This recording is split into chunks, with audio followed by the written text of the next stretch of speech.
നമസ്കാരം. ഐന മരിയ ബിജു.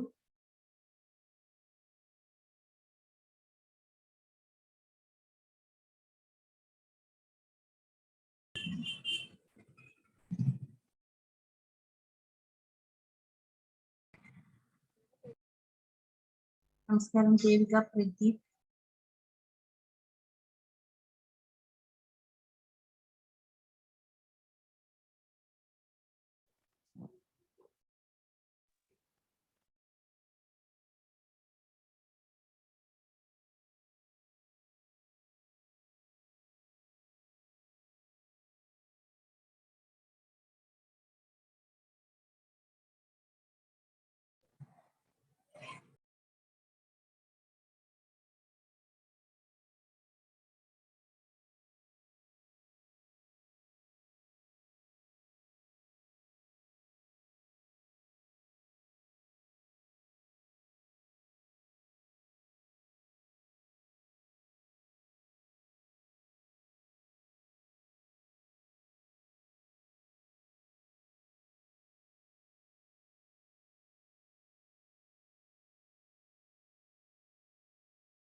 നമസ്കാരം. സുനിത മോഹൻ മാം.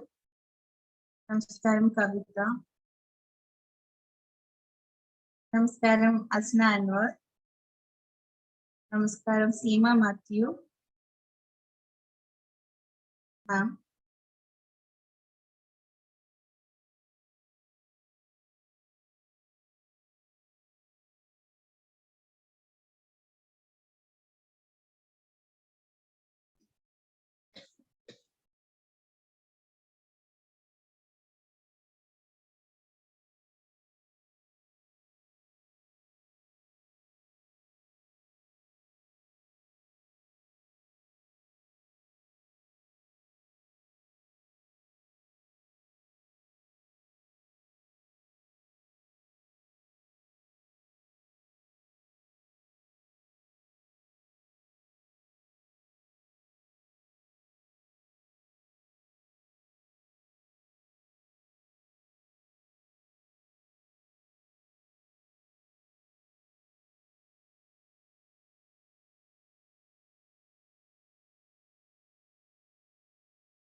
നമസ്കാരം. ഐന.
നമസ്കാരം.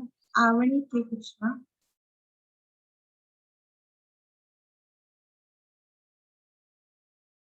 നമസ്കാരം. അൻവർ സർ.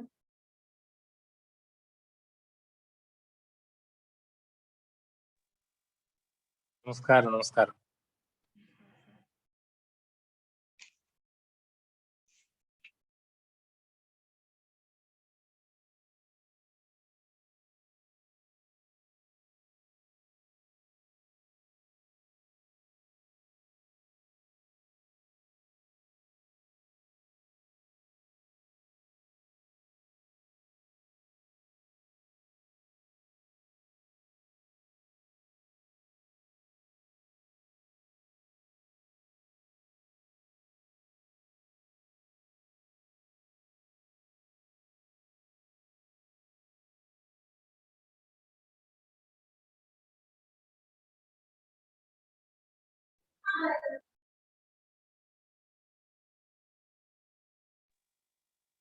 സമയമായല്ലോ വിനീത.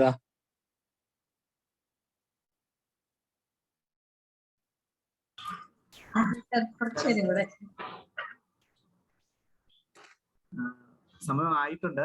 ഒരു 2 മിനിറ്റ് കൂടി ഒന്ന് വെയിറ്റ് ചെയ്യണം. നമ്മുടെ ഗസ്റ്റ് ഒന്ന് എത്താനുണ്ട്.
എന്ത് വേണം?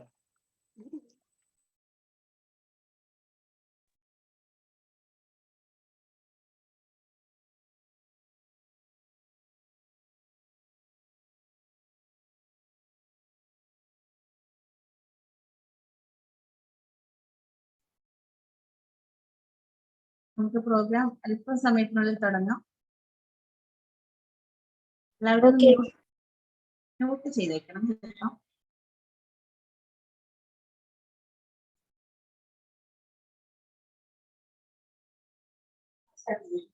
അല്ലേ?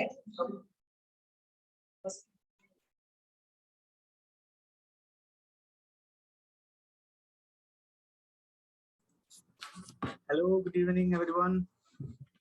നമ്മുടെ ഇന്നത്തെ ഈവന്റ് ഇവിടെ സ്റ്റാർട്ട് ചെയ്യാം. ക്ഷമിക്കണം, ഒരു 3 മിനിറ്റ് എല്ലാവരെയും ഒന്ന് വെയിറ്റ് ചെയ്യിപ്പിച്ചതിൽ ക്ഷമ ചോദിക്കുന്നു. നമ്മുടെ ഇന്നത്തെ ഈവന്റില് അവതാരകയായിട്ട് ഒരു വൈറ്റ് ചാമ്പ് എത്തുന്നുണ്ട്. ആ വൈറ്റ് ചാമ്പിനെ ക്ഷണിച്ചോളുന്നു.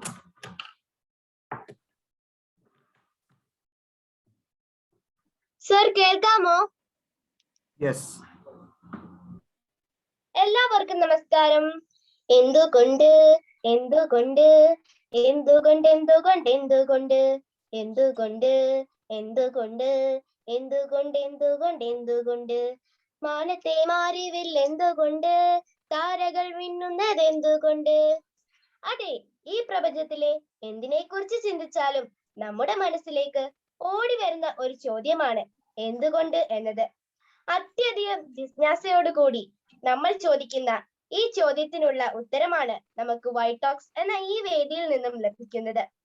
വൈറ്റ് ടോക്സ് നടത്തുന്ന ഈ പരിപാടിയിൽ ഞാൻ നിങ്ങളുടെ മുന്നിൽ നിൽക്കുന്നത് ഒരു അവതാരികയായിട്ടാണ്. എന്നെ നിങ്ങളിൽ ചിലർക്കെങ്കിലും പരിചയമുണ്ടായിരിക്കും. ഞാൻ അമൃതവർഷിണി. ആലപ്പുഴ ജില്ലയിലെ തൃക്കുന്നപ്പുഴ എന്ന സ്ഥലത്താണ് ഞാൻ താമസിക്കുന്നത്. ആദ്യമായി എനിക്ക് ഇങ്ങനെ ഒരു അവസരം തന്ന ബിനോയ് സാറിനും വിനീത മാമിനും എന്റെ നന്ദി അറിയിക്കുന്നു. മനോഹരമായ ഈ സായം സന്ധ്യയിൽ നടക്കുന്ന അറിവിന്റെ അശ്വമേധത്തിലേക്ക് ഏവർക്കും സ്വാഗതം. ഇന്നത്തെ ദിവസത്തിന്റെ പ്രത്യേകത ഞാൻ പറയാതെ തന്നെ നിങ്ങൾക്കറിയാമല്ലോ. അതെ, നമ്മൾ അനുഭവിക്കുന്ന ഈ സ്വാതന്ത്ര്യത്തിന്റെ കാരണഭൂതനായ ബാപ്പുജി എന്ന് വിളിക്കുന്ന മോഹൻദാസ് കരംചന്ദ് ഗാന്ധിയുടെ ജന്മദിനമാണ് ഇന്ന്. അതിനോടനുബന്ധിച്ചുള്ള വൈറ്റോക്സിന്റെ പരിപാടിയാണ് ഇന്നിവിടെ നടക്കുന്നത്. അപ്പോൾ നമുക്ക് പരിപാടിയിലേക്ക് കടക്കാം. സമയം എന്ന് പറയുന്നത് നമ്മുടെ ജീവിതത്തിലെ വിലമതിക്കാനാവാത്ത ഒരു കാര്യമാണ്. നമ്മുടെ വൈറ്റോക്സ് സമയത്തിന് വളരെയധികം വില നൽകുന്നുണ്ട്. അതുകൊണ്ട് തന്നെ ഈ പരിപാടിയിൽ നമുക്ക് അനുവദിച്ചിട്ടുള്ള സമയത്തെ കുറിച്ച് നമ്മളെ ബോധ്യപ്പെടുത്താനായി എത്തുന്നത് പ്രിയ സഹോദരൻ Abel. Welcome Abel brother four time manager report. Hello, എല്ലാവർക്കും നമസ്കാരം. ഞാൻ ഏബൽ. ഞാനാണ് ഇന്നത്തെ ടൈം മാനേജർ, ഈ ഇവന്റിന്റെ ടൈം മാനേജർ. നമുക്കപ്പോൾ ഈ ഇവന്റിന്റെ ഷെഡ്യൂളിലേക്ക് പോവാം. First one, time managers report by Abel George Varghese, 1 to 2 minutes. Second one, prayer by leader Nandana, 1 to 2 minutes. Third one, welcome speech by leader Aina Mariam Bichu, 2 minutes. Fourth one, vice stories tour by Rohit Shibu, 3 to 4 minutes. Founders address, 3 to 4 minutes. Event inauguration by guest, 30 minutes. Class by Asna Anwar, 30 minutes. Quiz competition conducting an offline at 9th. Vote of thanks by Vibo, 2 minutes. Thank you. Thank U Abel brother. നമ്മൾ എന്ത് കാര്യം ചെയ്യുമ്പോഴും ഈശ്വരന്റെ ഒരു സാന്നിധ്യം അവിടെ ഉണ്ടാവണം, എങ്കിലേ അത് വിജയിക്കുകയുള്ളൂ. ഈശ്വര പ്രാർത്ഥനയ്ക്കായി പ്രിയപ്പെട്ട നന്ദന ചേച്ചിയെ ക്ഷണിച്ചുകൊള്ളുന്നു. ദൈവമേ സച്ചിദാനന്ദ, ദൈവമേ ഭക്തവത്സല, ദൈവമേ നിൻ കൃപാവരം ഞങ്ങളിൽ ചൊരിയണമേ. ദൈവമേ സച്ചിദാനന്ദ, ദൈവമേ ഭക്തവത്സല, പുലരുമ്പോൾ മുതൽ ഞങ്ങൾ കാണുന്നു ഇന്നും നിൻ കലവൈഭവം. ഇരുളുമ്പോൾ പോലും തേജോഗോളങ്ങൾ നിൻ വിരൽ തുമ്പിൽ തിരയുന്നു. ബുദ്ധിയും സർവശക്തിയും നിത്യം ഞങ്ങൾ കേടിടും ദൈവമേ. വിജ്ഞാനത്തിൻ പ്രദീപമേ, നല്ല ബുദ്ധി ഞങ്ങൾക്കരുളണേ. ദൈവമേ സച്ചിദാനന്ദ, ദൈവമേ ഭക്തവത്സല, ദൈവമേ നിൻ കൃപാകരം ഞങ്ങളിൽ ചൊരിയണമേ. താങ്ക് യു നന്ദന ചേച്ചി. അടുത്തതായി സ്വാഗത പ്രസംഗമാണ്. അതിനായി സ്നേഹപൂർവ്വം ഞാൻ ആയന ചേച്ചിയെ ക്ഷണിച്ചുകൊള്ളുന്നു.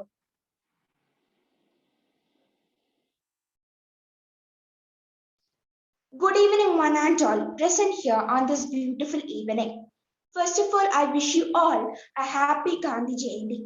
I got this opportunity to welcome you all to this evening. First of all, I welcome Ma'am Veena S. Sudan IPS. I also welcome the founders of this program, Binoy Sir and Vinita Ma'am. I welcome our dearest quizmaster, Asna Anwar. I welcome Rohit Shibu, who will be giving the tour to wise stories. I welcome all leaders, parents, and fellow mates. Thank you. Thank you Ayana ചേച്ചി. അടുത്തതായി നമുക്കൊരു യാത്ര പോയാലോ? അതെ, vice സ്റ്റോറീസിലൂടെ നമുക്കൊരു യാത്ര പോകാം. ആ യാത്രയിൽ നമ്മളെ ഗൈഡ് ചെയ്യുന്നത് ആരാണെന്ന് അറിയണ്ടേ? നമ്മുടെ പ്രിയപ്പെട്ട സഹോദരൻ രോഹിത് ഷിബു ആണ് നമ്മളെ ഗൈഡ് ചെയ്യാൻ പോകുന്നത്. Welcome Rohit brother for wise stories tour.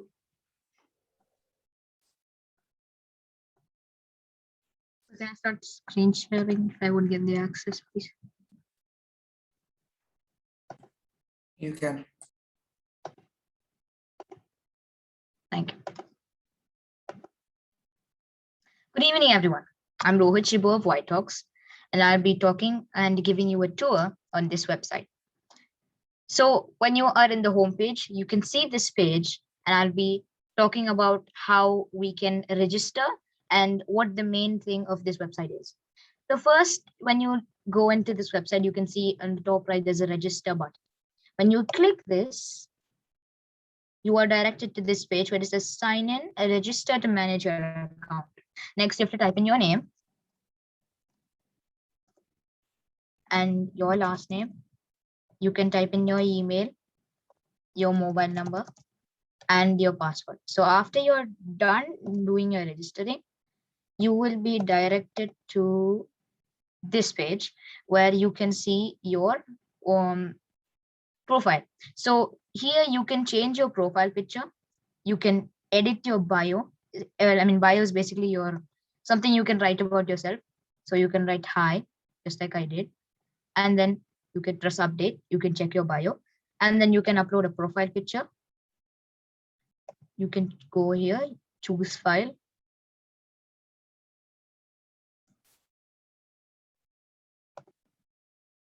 And you can put a file, and then you can scroll down. You'll see a crop button. And then after you've done crop, you can just do it. Image successfully uploaded. So that's how you upload a profile. Then later, if you see, we have Y stories over here. Now, this is one of the main part or something. Something main that White Talks have built for us. Something that we use to explore our creativity and understand how talented we are. So here is where Y stories come in a best place for children. We can spread our creativity and there's nothing to stop us. So here is where we all have our post or what is happening. They'll give you an idea. And then you can click here to share it in WhatsApp or Facebook. You can scroll down. You can put a comment. You can also rate the post. The latest posts will be over here on the latest page. And then next, I'll teach you how to upload one of your Y stories. So when you click here, you can see upload. You can choose your type, video, image, audio, text, or YouTube link. Example, I'm doing an image. I can make a title. I'll just make it my name. Next, sorry. Okay, so then next, later, I can, if you want to type something, you can do that, and then you can change your format and sources. And then you can put the image if you're choosing one, and then if you can choose your file now. So after you've chosen your file, you can just click submit. And then later it'll say post sent for verification. So clearly it will not come immediately on the Y stories, because before it comes there, it has to be approved by an admin. And only if it is approved by an admin is when it will appear on the Y stories. And that is why it is very safe and appropriate for these children. So thank you for everyone listening to this website tour. I hope everyone understands something new. And everyone, please log on to this website and you can explore more. Thank you. Thank you, Rohit brother. ഇനി അധ്യക്ഷ പ്രസംഗത്തിനായി ക്ഷണിക്കുന്നത് അറിവിന്റെ മാസ്മരിക ലോകമായ white talks നമുക്കായി സൃഷ്ടിച്ചു തന്ന നമ്മുടെ സ്വന്തം ബിനോയ് സാറിനെയാണ്. Welcome Binoy sir. Thank you, Amrita Varshini.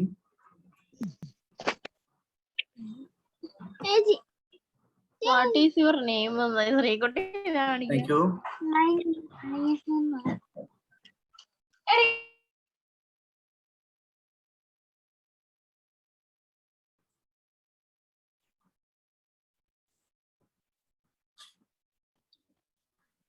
Thank you. ഞാൻ ഒരു സ്ക്രീൻ ഷെയർ ചെയ്തിട്ടുണ്ട്, നിങ്ങൾക്ക് കാണാൻ കഴിയുമെന്ന് വിചാരിക്കുന്നു.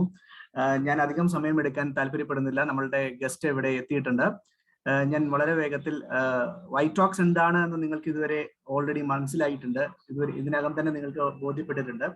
വൈറ്റ് ടോക്സിന്റെ മുന്നോട്ടുള്ള യാത്രയെക്കുറിച്ച് കഴിഞ്ഞ ഒരു ഈവെന്റിൽ ഞാൻ എക്സ്പ്ലെയിൻ ചെയ്തിരുന്നു, എന്താണ് ഞങ്ങൾ ഉദ്ദേശിക്കുന്നത്, മുന്നോട്ട് വൈറ്റ് ടോക്സ് എങ്ങനെയാണ് നീങ്ങാൻ പോകുന്നത് എന്ന്. ഒരു 3 ഫേസ് ലുക്ക് അഹെഡ് പ്ലാൻ ആണ് നിങ്ങളിപ്പോൾ സ്ക്രീനിൽ കാണുന്നത്. അതിനെ ഒരു 3 ഫേസ് ആക്കി മാറ്റിയിട്ടുണ്ട്. അത് ഫസ്റ്റ് ഫേസിൽ an open place to display children creativity. കുട്ടികളുടെ ക്രിയേറ്റീവ് ആയിട്ടുള്ള ആക്ടിവിറ്റീസ് ഡിസ്പ്ലേ ചെയ്യാൻ വേണ്ടിയിട്ടുള്ള ഒരു ഓപ്പൺ സ്പേസ് ക്രിയേറ്റ് ചെയ്യുക എന്നുള്ളതാണ്. അത് ഓൾറെഡി നമ്മൾ ഇപ്പോൾ രോഹിത് ഇവിടെ കാണിച്ചു, വൈ സ്റ്റോറീസ് കാണിച്ചു. വൈ സ്റ്റോറീസ് ആണ് ആ ഓപ്പൺ സ്പേസ്. കുട്ടികൾക്ക് അവരുടെ ക്രിയേറ്റീവ് ആയിട്ടുള്ള എന്ത് ആക്ടിവിറ്റീസും അതിനകത്ത് സ്റ്റോർ ചെയ്യാം. അതാണ് ഫസ്റ്റ് ഫേസിലെ ഞങ്ങളുടെ ഒരു വിഷൻ അതായിരുന്നു. അത് ഓൾറെഡി കംപ്ലീറ്റ് ആണ്. ഇനിയും സെക്കൻഡ് ഫേസും തേർഡ് ഫേസും ബാലൻസ് ആണ്. സെക്കൻഡ് ഫേസിൽ ഒരു കൊളാബറേറ്റീവ് ആയിട്ടുള്ള ഒരു അറ്റ്മോസ്ഫിയർ ലേണിംഗിന് വേണ്ടിയിട്ട് ഉണ്ടാക്കുക എന്നുള്ളതാണ് ഞങ്ങളുടെ ഒരു വിഷൻ. പിന്നീട് തേർഡ് ഫേസിൽ കുറെ വിൻ വിൻ ഗ്രൂപ്പ്സ് ക്രിയേറ്റ് ചെയ്യുക, കുറച്ച് ചൈൽഡ് ക്രിയേറ്റിവിറ്റി എൻഹാൻസ് ചെയ്യാൻ സഹായിക്കുന്ന ചില പ്രോഡക്ട്സ് ഡെവലപ്പ് ചെയ്യുക എന്നുള്ളതാണ് തേർഡ് ഫേസിൽ. അപ്പോൾ ഈ first phase, second phase, third phase കഴിഞ്ഞ ഇവന്റിൽ ഞാൻ വളരെ വിശദമായി പറഞ്ഞതായതുകൊണ്ട് ഞാൻ അതിലേക്ക് അത് വിശദീകരിക്കുന്നില്ല. എന്നാൽ ഒരു ഷോർട്ട് ടേം പ്ലാൻ, വൈറ്റോക്സിന്റെ അടുത്ത 50 ദിവസത്തേക്കുള്ള ഒരു ഷോർട്ട് ടേം ഗോൾ എന്താണ് എന്ന് മാത്രം പറയാം. ഷോർട്ട് ടേം ഗോൾ എന്ന് പറഞ്ഞാല് ഇപ്പോ നമ്മളുടെ വൈറ്റോക്സ് പ്രവർത്തിക്കുന്നത്, മെയിൻ ആക്ടിവിറ്റീസ് എല്ലാം നടക്കുന്നത് വാട്സപ്പ് ഗ്രൂപ്പിലാണ്. ആ വാട്സപ്പ് ഗ്രൂപ്പിൽ നിന്ന് നമ്മളിപ്പോ പുതിയതായിട്ട് തുടങ്ങിയിട്ടുള്ള വൈ സ്റ്റോറീസിലേക്കുള്ള ഒരു മാറ്റം അടുത്ത 50 ദിവസത്തിനുള്ളിൽ നടക്കണം. അതാണ് നമ്മളുടെ ഒരു ഷോർട്ട് ടേം ഗോൾ. കാരണം എന്തുകൊണ്ട് അത് നടക്കണം എന്ന് പറയുന്നത് ചോദിച്ചാല്, വാട്സപ്പ് ആകുമ്പോൾ വാട്സപ്പിനകത്ത് ആക്ടിവിറ്റീസ് നിരവധി കുട്ടികൾ അവരുടെ ആക്ടിവിറ്റീസ് ഒക്കെ വാട്സപ്പിൽ ഷെയർ ചെയ്യുമ്പോൾ അത് എപ്പോഴും ഫ്രീക്വന്റ് ആയിട്ട് മെസ്സേജ് വരികയും മറ്റുള്ളവർക്ക് ഒരു പക്ഷേ അത് ഡിസ്റ്റർബൻസ് ആവാനൊക്കെ ഉള്ള ഒരു സാധ്യത ഉള്ളത് കൊണ്ട് അത് മുന്നിൽ കണ്ടുകൊണ്ടാണ് നമ്മൾ ഈ വൈ സ്റ്റോറീസ് തുടങ്ങിയത്. പക്ഷെ ആ ഒരു ഷിഫ്റ്റ് ഇപ്പോഴും നടന്നിട്ടില്ല. വാട്സപ്പിൽ നിന്ന് വൈ സ്റ്റോറീസിലേക്കുള്ള ഒരു ഷിഫ്റ്റ് ഇപ്പോഴും നടന്നിട്ടില്ല. അത് ഗ്രാജുവലി നടത്താനാണ് നമ്മൾ ഉദ്ദേശിക്കുന്നത്. അപ്പോൾ ഒരു അടുത്ത 50 ഡേയ്സിനുള്ളിൽ നമ്മൾ മെയിൻ ആക്ടിവിറ്റീസ് എല്ലാം വാട്സപ്പിൽ നിന്ന് വൈ സ്റ്റോറീസിലേക്ക് മാറും. അതാണ് നമ്മുടെ ഒരു ഷോർട്ട് ടേം ഗോൾ. അത് മാത്രം ഞാൻ ഇവിടെ സൂചിപ്പിക്കുന്നു. നമ്മുടെ ഗസ്റ്റ് ഇവിടെ എത്തിയിട്ടുണ്ട്. അപ്പോ അമൃത വർഷനിക്ക് നിന്ന് ടേക്ക് ഓവർ ചെയ്യാം. Thank you Amrita Varshini. Thank you everyone. Thank you sir. Thank you Binoy sir. അടുത്തതായി ഞാൻ ക്ഷണിക്കാൻ പോകുന്നത് ആരെയാണെന്ന് നിങ്ങൾക്കറിയാമോ? അതെ, ഞാൻ ഉൾപ്പെടുന്ന ആലപ്പുഴ ജില്ലയിലെ ഒരു പ്രദേശമായ കായംകുളത്തിന്റെ അഭിമാന പാത്രം. അർപ്പണ ബോധത്തോടു കൂടി പഠിച്ച് സിവിൽ സർവീസിൽ 57ാം റാങ്കോട് കൂടി പാസ്സായ ബഹുമാനപ്പെട്ട വീണ എസ് സുധൻ മാമിനെയാണ്. മാമിനെ കുറിച്ച് പറയുകയാണെങ്കിൽ കണ്ടല്ലൂർ തെക്ക് കടേത്തറയിൽ റിട്ടയേർഡ് ലഫ്റ്റനന്റ് കേണൽ പി ശ്രീസുധന്റെയും ശ്രീലതയുടെയും മകളായി ജനിച്ചു. കഴിഞ്ഞ 2 തവണയും സിവിൽ സർവീസ് പരീക്ഷ എഴുതിയ വീണ മാമിന് റെയിൽവേ ട്രാഫിക് സർവീസിലും പോലീസ് സർവീസിലും പ്രവേശനം ലഭിച്ചുവെങ്കിലും IAS മോഹത്താൽ വീണ്ടും പരീക്ഷ എഴുതി. ഇത്തവണ IAS ഉറപ്പാക്കി 57ാം റാങ്ക് നേടി മുൻനിരയിലെത്തി. ഈ പരിപാടി ഉദ്ഘാടനം ചെയ്യുവാനും നമ്മോട് സംസാരിക്കുവാനും ഞാൻ വീണ മാമിനെ സ്നേഹപൂർവ്വം ക്ഷണിച്ചുകൊള്ളുന്നു.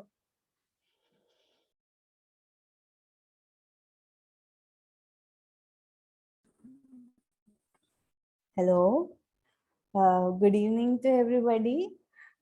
Thank you for inviting me here. I'm very happy to be here because this is such a good initiative. എനിക്ക് തോന്നുന്നു തന്നെ വിനീത മാം മെസ്സേജ് ചെയ്തായിരുന്നു ഫ്യൂ ഡേയ്സ് ബിഫോർ. അപ്പം ഇതിന്റെ മുമ്പേ ഞാൻ വൈറ്റോക്സിനെ കുറിച്ചൊന്നും കേട്ടിട്ടില്ലായിരുന്നു. പക്ഷെ മാം കുറെ വീഡിയോസും ഇതുമൊക്കെ അയച്ചു തന്നു. So I started browsing through it. അത് ബ്രൗസ് ചെയ്ത് അതിന്റെ സംഭവം എന്താണെന്ന് കണ്ടപ്പോൾ I was so happy, extremely happy. പിന്നെയും നമ്മൾ ചില സംഭവങ്ങളെ കുറിച്ച് കൂടുതൽ അറിയുമ്പോൾ നമുക്ക് കൂടുതൽ ഇഷ്ടപ്പെടും. So I found വൈറ്റോക്സ് as such A thing that the more I find out about it the more good it seems to B. So വളരെ നല്ലൊരു ഇനീഷ്യേറ്റീവ് ആണിത്. Especially since free time, this is not your job or anything. ഇതിനു വേണ്ടി specially time കണ്ടെത്തി to help mall the children. It's very good. Because നമ്മൾ IAS IPS officers ഒക്കെ നല്ല കാര്യങ്ങൾ ചെയ്യുന്ന കേൾക്കാറുണ്ട്. ലൈക്ക് അവരിത് ചെയ്തു, അത് ചെയ്തു, സ്കൂളിൽ പോയി പിള്ളേർക്ക് ലെക്ചർ കൊടുത്തി. That is an all part of their job. അവർക്ക് അവരുടെ ഒരു എല്ലാം അവർക്ക് ഗവൺമെന്റ് ഫെസിലിറ്റീസ് കൊടുക്കുന്ന ഇതൊക്കെ ചെയ്യാനാണ്. പക്ഷെ നമ്മൾ പ്രൈവറ്റ് ആയിട്ട് പേഴ്സണലായിട്ട് ഇതിനു വേണ്ടി ടൈം കണ്ടുപിടിച്ച് ചെയ്യുന്ന is A very good thing. And what I really liked is that ഇപ്പൊ നമ്മൾ ഇന്ത്യയിലെ എഡ്യൂക്കേഷൻ പോളിസി, ഇപ്പൊ ഒരു ന്യൂ എഡ്യൂക്കേഷൻ പോളിസി ഒക്കെ ഉണ്ട്. അതെടുത്ത് നോക്കി അതിനകത്ത് നമുക്ക് ക്രിട്ടിക്കൽ തിങ്കിങ്, റാഷണൽ തിങ്കിങ് അത് എങ്ങനെ കൂട്ടാവുന്നെന്ന് വെച്ചാൽ എങ്ങനെ അത് ഇംപ്രൂവ് ചെയ്യണം, that is a big question that education policy of our country faces, because നമ്മൾ എത്ര പോളിസി ഉണ്ടായാലും അത് ഗ്രൗണ്ട് ലെവലിൽ വന്ന് പിള്ളേർക്ക് അത് ഒരു എഫക്റ്റീവ് ഒരു ഔട്ട്കം കിട്ടാൻ അത് ഭയങ്കര ഡിഫിക്കൽട്ടാണ്. എസ്പെഷ്യലി ഇന്ത്യ നമ്മൾ ബേസിക് ലേണിംഗിൽ തന്നെ ഭയങ്കര പുറമോട്ടാണ്. നമ്മളിപ്പോൾ റിപ്പോർട്ട്സ് ഒക്കെ എടുത്ത് വായിച്ചു നോക്കി. അപ്പോൾ ഇത് സിവിൽ സൊസൈറ്റിയിൽ നിന്ന് ഇങ്ങനത്തെ ഒരു ഇനിഷ്യേറ്റീവ് ഉള്ളതിന് very nice to see by Binoy sir and Vineetha ma'am. Kudos to you guys. And ഇപ്പം തന്നെ പിള്ളേരുടെ സംസാരം കേട്ടപ്പോൾ തന്നെ I was very happy because they are talking so smartly, so nicely. Like I think even corporate offices തന്നെ ഇങ്ങനെ സംസാരിക്കുന്ന കൂട്ടുണ്ട്. The way the website and all was explained, so it felt very good. And you know, and the idea that kids have to explain why, that is so good, because പലപ്പോഴും in our society, in schools, anywhere, പിള്ളേർ why എന്ന് ചോദിക്കുമ്പോൾ നമ്മൾ പലപ്പോഴും മിണ്ടാതിരിക്കും. ഇത് അങ്ങനെയാണ്, അങ്ങനെ നടക്കുന്ന സംഭവമാണ്, so you don't question it, just do it. അങ്ങനത്തെ ഒരു society at times we do. so അതിൽ നിന്ന് മാറ്റി പിള്ളേരെ ഒരു റാഷണൽ ആയിട്ട് ചിന്തിക്കാൻ തിങ്കിങ് പ്രോസസ്സ് കൊണ്ടുവരാൻ നോക്കുന്ന so good.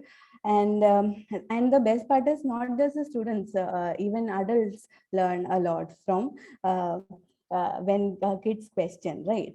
So I would harp on about it, but I think you guys will like to know some of my life experiences also and how I reached here, so that maybe it will help motivate you or achieve your dreams. And I expect the younger generations to have bigger dreams, like way bigger dreams than cracking civil services. I want you guys to have dreams like becoming great entrepreneurs, creating new discoveries, doing research and development, taking India, creating maybe human civilization on Mars. So I have greater expectations from the younger generation, and I want you guys to dream even bigger than, you know, civil service. But right now, since I am here, I will explain how I continued, okay, on my journey. So I think ഏറ്റവും നല്ലൊരു കാലമാണ് when we are kids. അപ്പൊ ഞാനും കൊച്ചിലെ കിഡായിരുന്നപ്പോൾ എനിക്ക് കളിക്കാനും ഹോബീസിലും അതൊക്കെയായിരുന്നു വലിയ താല്പര്യം, rather than sitting and studying all the time. Okay, അപ്പൊ I used to study and I used to score well and fine only.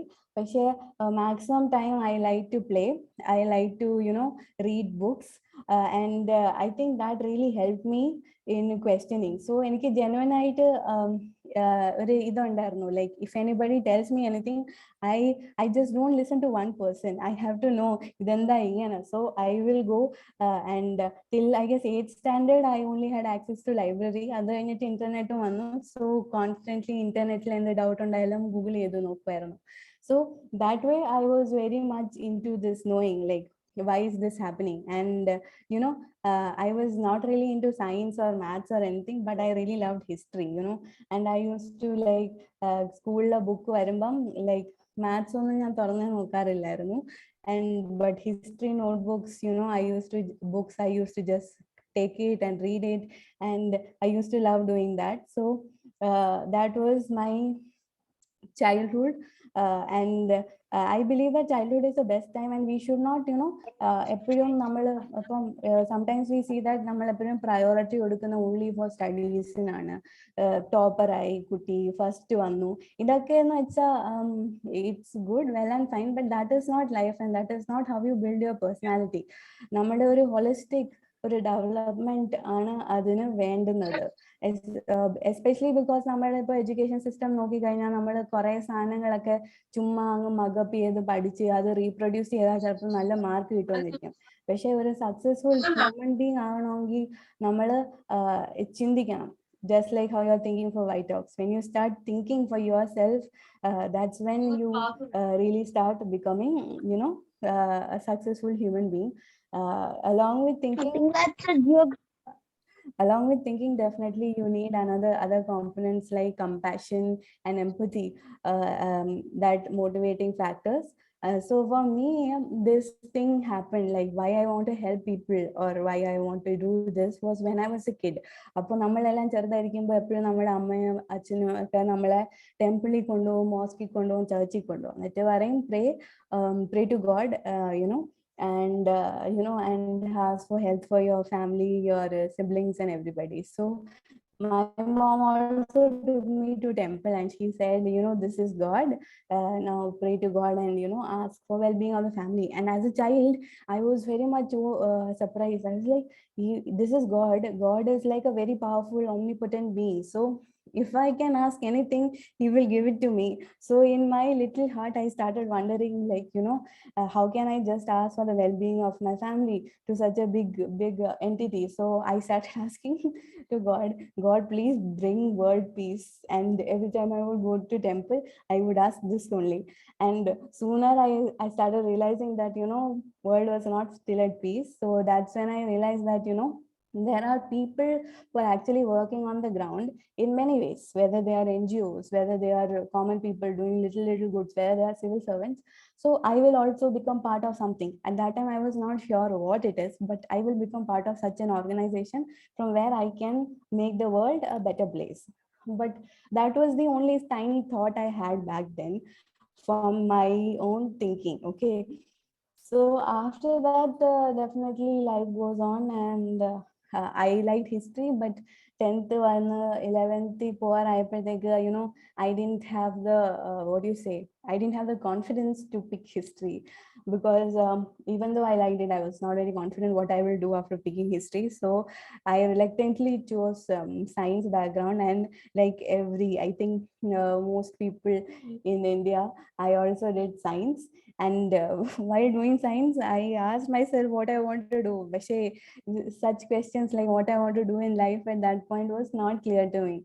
I think you kids may be very smarter and know what, because there are many people who dream like what they're going to be when they're kids itself. Like I know many people who want to become IAS officers.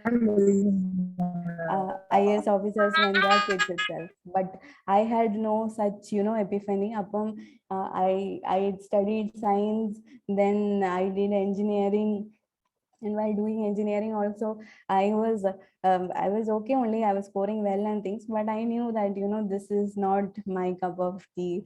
And fourth year, I realized that, I have to do something with respect to civil service. അങ്ങനെയാണ് the second my college finished, I took my bags and I went to Trivandrum and I started preparing for IAS. So civil services, right? So that's when my new journey took place. And coming to civil service was definitely a revelation, because this was something I took by myself. Okay. ഇത് ഞാൻ സ്വന്തമായിട്ട്, അല്ലാതെ എന്നെ ആരും support ഉണ്ടായിരുന്നു ഫാമിലിയുടെ, പക്ഷെ ആരും എന്നെ ഫോഴ്സ് ചെയ്ത് കൊണ്ടുവിട്ടല്ല. So it was from within my own heart and within my own desire that I decided to do civil service. So after coming to civil service, the point is that നമ്മള് civil സർവീസിന് കുറെ പഠിക്കാനുണ്ട്, പക്ഷെ ഒത്തിരി പാടുള്ള subjects ഒന്നും അല്ല പഠിക്കാനുള്ളത്. ഭയങ്കര ജനറൽ ആയിട്ടുള്ള സാധനങ്ങളൊക്കെയാണ് പഠിക്കാനുള്ളത്. നിങ്ങൾ സ്കൂളിൽ ഇപ്പം പഠിക്കുന്നില്ല, 6th 7th 8th ഒരു 10th വരെ പഠിക്കുന്ന, അതാണ് സിവിൽ സർവീസിന്റെ basic books, NCERTs.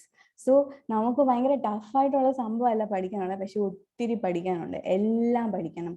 From history, geography, polity, international relations, economics, environment, science and technology, ethics, aptitude. അപ്പോൾ നമ്മൾ ഇതെല്ലാം പഠിക്കാൻ കുറെ സമയം എടുക്കും.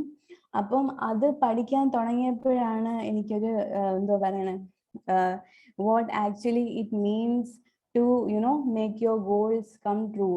That is not just about how smart you are അല്ലെങ്കിൽ എത്ര ആപ്റ്റിറ്റ്യൂഡ് ഉണ്ട്, പക്ഷെ it's about how you work and how much you can push yourself. Because ഇപ്പം തന്നെ നമുക്ക് അറിയാം, like some people are good at something, right? അപ്പം അവരുടെ ഒരു ആപ്റ്റിറ്റ്യൂഡ് ആണ്, ചിലർ പാടാൻ ഭയങ്കര നല്ലതായിരിക്കും, പക്ഷെ what is the difference between a very very good singer and somebody who has talent to sing? അതാണ് എനിക്ക് സിവിൽ സർവീസ് പ്രിപ്പറേഷനിലൂടെ മനസ്സിലായത്. So when I came to civil service, another decision I took was that if you look now, kids will realize one thing. Even civil servants, sometimes they don't ask the question why. But നമ്മൾ സർവീസിൽ പോകുമ്പോൾ തന്നെ ഒരു standard procedure ഉണ്ട്. എല്ലാവരും IAS, maximum people choose IAS. അത് കഴിഞ്ഞിട്ട് some people choose IFS and then people choose IPS അങ്ങനെയൊക്കെ. Many times we don't ask ourselves like why I want to be IAS officer, why I want to be IPS officers.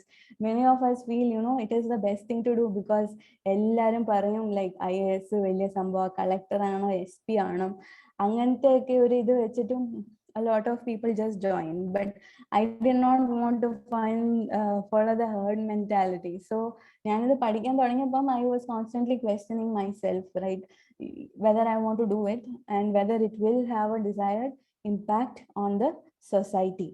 So ഞാനിത് പഠിക്കാൻ തുടങ്ങിയപ്പോൾ എനിക്ക് പിന്നെയും ഒരു world history, international relations, diplomacy അതൊക്കെ ആയിട്ട് ഭയങ്കര ഇൻട്രസ്റ്റ് തോന്നി. So when I went, I was interested in IAS, പക്ഷേ I changed my preference to Indian Foreign Service. അങ്ങനെ ആണ് ഞാൻ 2 പ്രാവശ്യം എഴുതി. എനിക്ക് രണ്ടാമത്തെ പ്രാവശ്യം IPS കിട്ടി. എന്നിട്ട് ഞാൻ എഴുതിയ ഫോറിൻ സർവീസ് കിട്ടിയത്, ഫോറിൻ സർവീസിന് വേണ്ടി എഴുതിയത്. So like you never stop asking yourself why, and I have constantly asked myself why to myself, and now the answers are so readily available on Google. And whenever someone tells me something, no, I don't take it like believe it. I always, you know, take 2-3 opinions, 2-3 perspectives എന്നിട്ട് Google ചെയ്യും, എന്നിട്ട് I believe that thing. Especially ഇപ്പോഴത്തെ കാലത്ത് ഇത് ഭയങ്കര important ആണ്, because എത്രമാത്രം information ആണ് നമുക്ക് അറ്റ് അവർ ഫിംഗർ ടിപ്സ്. അതും കുറെ കൺഫ്യൂസിങ് ഇൻഫർമേഷൻ കാണും, കുറെ ഫേക്ക് ഇൻഫർമേഷൻ കാണും. So it becomes all the more important for us to you know, ask ourselves, think rationally, think logically. So during my civil service preparation, as I said, what I understood that goals aptitude in alla varunathu, and there are more to it. So one thing I realized is that no matter like you have your talent, you have your aptitude, പഠിക്കാൻ പറ്റും, നല്ലോണം critically analyse ചെയ്യാൻ പറ്റും, പാടാൻ പറ്റും, അല്ലെങ്കിൽ നല്ലോണം ഓടാൻ പറ്റും, നല്ല ഫിസിക് ഉണ്ട്, ഇങ്ങനത്തെ വേറെ ടാലന്റ് ആണ്. പക്ഷെ അതല്ലാതെ നമുക്ക് മാറ്റർ ചെയ്യുന്നതെന്ന് വെച്ചാൽ നമ്മുടെ ആറ്റിറ്റ്യൂഡാണ്. നമ്മുടെ ആറ്റിറ്റ്യൂഡ് എന്താണ്, നമുക്കൊരു ചാലഞ്ച് വരുമ്പം നമ്മൾ എങ്ങനെ അതിനെ ഡീൽ ചെയ്യുന്നത്, നമ്മളത് ബ്രേക്ക് ഡൗൺ ആവോ അതോ നമ്മൾ അതിനെ പോസിറ്റീവ്ലി നോക്കുവോ, നമുക്ക് നമ്മുടെ കൂടെ ഉള്ള ആൾക്കാരെ മോട്ടിവേറ്റ് ചെയ്യാൻ പറ്റുമോ. എസ്പെഷ്യലി സിവിൽ സർവൻസിന് ഈ ആറ്റിറ്റ്യൂഡ് ഭയങ്കര ഇമ്പോർട്ടൻ്റ് ആണ്. ഇപ്പം IPS ആകുമ്പോൾ നമ്മൾ തോന്നും പെട്ടെന്ന് കുറെ സബോർഡിനേറ്റ്സ് ഉണ്ട്, ഇഷ്ടം പോലെ ഒരു ഡിസ്ട്രിക്റ്റിന്റെ ഹെഡ് ആവും നമ്മളൊരു within 2-3 years. So we think this person has so much power. പക്ഷെ അത് നമുക്ക് ഭയങ്കര ഒരു ഹെക്ടിക്, ഭയങ്കര ഒരു റെസ്പോൺസിബിലിറ്റി ഉള്ള ജോബാണ്. നമ്മൾ അത്ര ആൾക്കാരെ മോട്ടിവേറ്റ് ചെയ്ത് വെക്കണം. അപ്പം നമുക്കൊരു പോസിറ്റീവ്, ഒരു ഓപ്റ്റിമിസ്റ്റിക് ആറ്റിറ്റ്യൂഡ് വേണ്ടത് വളരെ ആവശ്യമാണ്.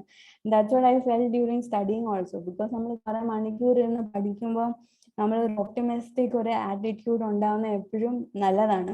റിയലിസ്റ്റിക് ആണ്, പക്ഷെ someone once said that, you know, pessimists are usually right, but it's always the optimists that win at the end. Then another thing is that we all know that motivation പറയും എല്ലാവരും. പക്ഷെ the truth in life is that നമുക്ക് motivate ആയിട്ടിരിക്കാൻ കുറച്ച് സമയമേ പറ്റത്തുള്ളൂ. For some time only we can be motivated, but after that what you need is discipline and you know, habit. അപ്പോൾ നമ്മൾ ഒരു ദിവസം നമ്മൾ ഭയങ്കര മോട്ടിവേറ്റഡ് ആയിരിക്കും, എന്തെങ്കിലും കാര്യം ചെയ്യാൻ പോകുമ്പോൾ നമ്മൾ എന്തെങ്കിലും വീഡിയോ കണ്ട് അല്ലെങ്കിൽ ആരെങ്കിലും നമ്മളെ മോട്ടിവേറ്റ് ചെയ്തപ്പോൾ 2 ദിവസത്തേക്ക് നമ്മൾ ഭയങ്കര മോട്ടിവേഷനിലായിരിക്കും. ഇപ്പം ഞാൻ തന്നെ പഠിക്കാൻ തുടങ്ങിയപ്പം ഭയങ്കര മോട്ടിവേഷൻ കാണും 2 ദിവസം, പക്ഷെ 4ാമത്തെ ദിവസം നമുക്ക് ആ മോട്ടിവേഷൻ കാണത്തില്ല. അത് ഹ്യൂമൻ ഭയങ്കര ഡിഫിക്കൽട്ടാണ്. So what you need is a habit and a discipline. Discipline and habit എന്ന് വെച്ചാൽ രാവിലെ ഞാൻ എണീക്കും 6 o'clock പഠിക്കാന്ന് വെച്ചാൽ that should be your habit, that you should do it subconsciously. അത് നമ്മൾ എണീറ്റ് ചെയ്യണം. അല്ലെങ്കിൽ 6 o'clock ഞാൻ എണീറ്റ് കളിക്കും. Maybe some of you want to win Olympic medal, you know, these are the dreams that, you know, New India should have.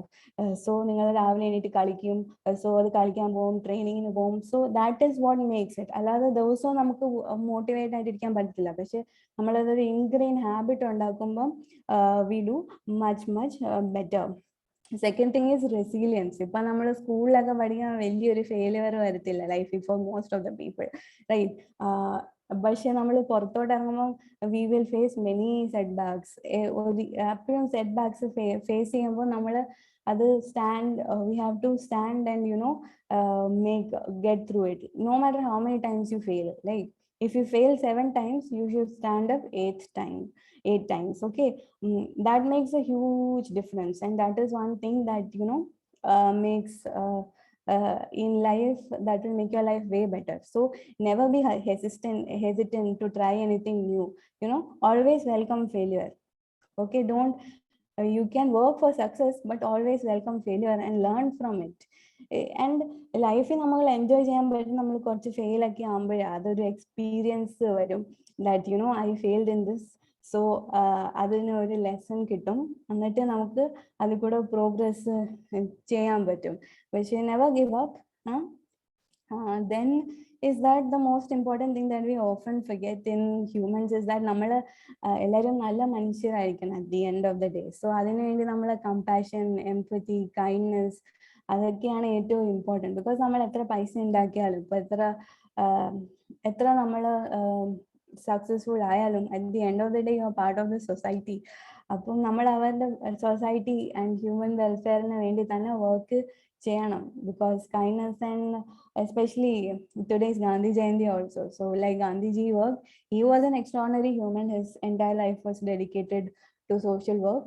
പക്ഷേ അതിൻ്റെ ഒരു ചെറിയ ചെറിയ എല്ലാ എലിമെന്റ്സും നമ്മുടെ വേണം. ഇപ്പം Gandhiji has given this dictum like whenever in life you have some, I'm not quoting the exact thing, but life whenever you have any confusion and you're not able to make a decision, he has said that imagine the face of the poorest person you have seen, the most poor person you have seen, and think that the decision that you make, will it have a positive impact on that person? And if that decision is having a positive impact on that person, then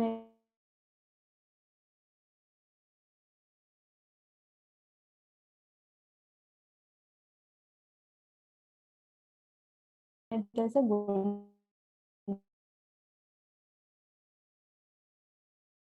decision. So at the end of the day, kindness, empathy, compassion are what makes us human. This is what I realized through my journey.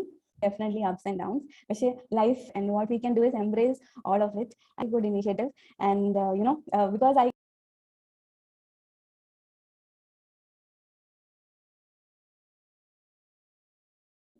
I think it got cut in between. Wait, hello. Audible.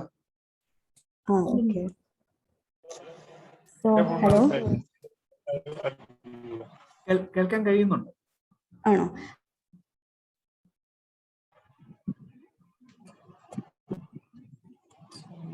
Ma'am mute ഇപ്പോൾ ആണ്. മ്യൂട്ടാണ്, ഇപ്പോൾ മ്യൂട്ടാണ്.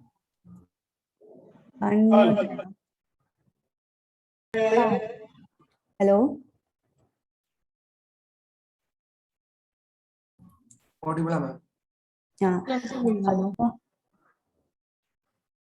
ഇപ്പം കേൾക്കുന്നില്ലേ? അപ്പം ഇങ്ങനെ ഒരു പ്രോഗ്രാമിന് വരുന്നതിന് വളരെയേറെ സന്തോഷമുണ്ട്. Because the impact that it is going to have is going to be very long lasting. And I hope ഇനിയും പിള്ളേർ വരട്ടെ, നിങ്ങളുടെ എല്ലാ ഫേസസും നല്ലോണം കംപ്ലീറ്റ് ആവട്ടെ. And hopefully I will follow up like what is happening with White Talks, definitely, because it seems like a very interesting initiative.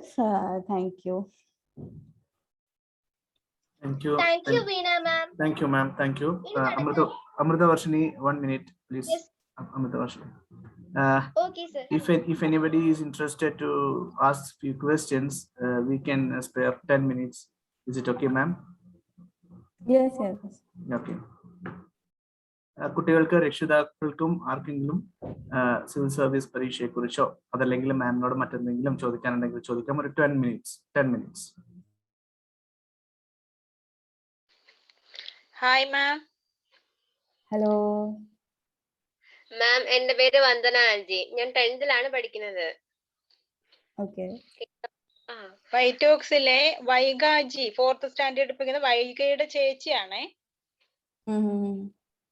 അപ്പൊ മാം, എന്റെ ഏറ്റവും വലിയ ഡ്രീമാണ് IAS എടുക്കാന്നുള്ളത്. അപ്പം ഇപ്പൊ നമ്മൾ എന്ത് തൊട്ടാണ് പഠിച്ചു തുടങ്ങേണ്ടത് എന്നൊരു ഡൗട്ട് ഉണ്ട്, ഒന്ന് പറഞ്ഞു തരാവോ? ഇപ്പം സാധാരണ സ്കൂളിൽ പഠിക്കുന്ന പിള്ളേർ എൻ്റെ അടുത്ത് എന്ത് പഠിക്കണമെന്ന് ചോദിക്കുമ്പോൾ ഞാൻ പറയാറുള്ളതെന്ന് വെച്ചാൽ you should enjoy your school life. Because let me tell you, നിങ്ങൾ ഈ പഠിക്കുന്ന സംഭവമൊക്കെ ഇല്ലേ NCERT from 6th 7th 8th 9th, അതാണ് ഇതിന്റെ ബേസിക്സ്. അപ്പം സ്കൂളിലുള്ള സംഭവങ്ങളൊക്കെ നല്ലോണം പഠിക്കുക. That is one thing. അത് നിങ്ങളുടെ എക്സ്ട്രാ എഫേർട്ട് ഒന്നും ഇടണ്ട. സ്കൂളിൽ അവർ പഠിപ്പിക്കുന്ന സാധനം നല്ലോണം തന്നെ പഠിക്കുക. പിന്നെ വേറെ ഒരു കാര്യം UPSCക്ക് ഇമ്പോർട്ടൻ്റ് ആയിട്ടുള്ള നമ്മുടെ പേഴ്സണാലിറ്റിയാണ്. അപ്പൊ ഞാൻ പലരും കാണാറുണ്ട് ഈ പഠിച്ചെടുക്കാനുള്ള സംഭവം ഇല്ലേ, എഴുതിയെടുക്കാനുള്ള പ്രിലിംസ് മെയിൻസ് ഒക്കെ ക്ലിയർ ചെയ്യാനുള്ള സംഭവം എന്ന് വെച്ചാൽ നമുക്ക് 1 വർഷം കൊണ്ട് പഠിച്ചെടുക്കാവുന്നതേ ഉള്ളൂ. പക്ഷെ പേഴ്സണാലിറ്റി എന്ന് പറയുന്ന ഒരു സംഭവം അത് നമ്മൾ കൊച്ചിലേ തൊട്ട് ബിൽഡ് ചെയ്യുന്നതാണ്. So that is what you should build up. You know, ഒരു ഹോളിസ്റ്റിക് പേഴ്സണാലിറ്റി ബിൽഡ് ചെയ്യാൻ നോക്കുക. എക്സ്ട്രാ കരിക്കുലറി പാർട്ടിസിപ്പേറ്റ് ചെയ്യുക, കോ കരിക്കുലറി പാർട്ടിസിപ്പേറ്റ് ചെയ്യുക. പിന്നെ നമ്മുടെ ചുറ്റുപാടും എന്താ നടക്കുന്നതെന്ന് അറിയുക. അതാണ് വെരി ഇമ്പോർട്ടൻറ്റ്. പിന്നെ നമ്മൾ എന്തെങ്കിലും പ്രശ്നങ്ങൾ കാണുമ്പോൾ അതിന്റെ സൊല്യൂഷൻസ് ആലോചിക്കുക, റൈറ്റ്? അതൊക്കെയാണ് നമ്മൾ കൊച്ചിലെ ചെയ്യേണ്ടത്. അല്ലാതെ കോച്ചിങ് ഇൻസ്റ്റിറ്റ്യൂട്ടിൽ പോയി എക്സ്ട്രാ ക്ലാസ് എടുത്ത് അത് പഠിക്കണം ഇത് പഠിക്കണമെന്ന് ഞാൻ ഒരിക്കലും സജസ്റ്റ് ചെയ്യത്തില്ല. അത് നിങ്ങളുടെ ടൈം വേസ്റ്റ് ആവും. പിന്നെ അവസാനം അതുകൊണ്ട് എന്ത് ബെനിഫിറ്റ് ഉണ്ടാവുമെന്ന് എനിക്ക് വലിയ ബെനിഫിറ്റ് ഉണ്ടാവാൻ വലിയ സാധ്യതയില്ല. ചെറിയ ബെനിഫിറ്റ് ചിലപ്പം കാണുമായിരിക്കും. പക്ഷെ സ്കൂൾ ലൈഫ് എൻജോയ് ചെയ്ത് സ്കൂളിലെ കാര്യങ്ങൾ പഠിച്ച് സ്വന്തം co curricular extra curricular activities ചെയ്ത് സറൗണ്ടിങ്സിനെ പഠിക്കുക, നമ്മുടെ ചുറ്റുപാട് അറിയുക, നമ്മളെ അറിയുക, പിന്നെ സൊല്യൂഷൻസ് കണ്ടുപിടിക്കാൻ നോക്കുക. അതൊക്കെ ആയിരിക്കും കുറച്ചുകൂടി ഒരു നല്ല സ്റ്റെപ്സ്. താങ്ക് യു മാം.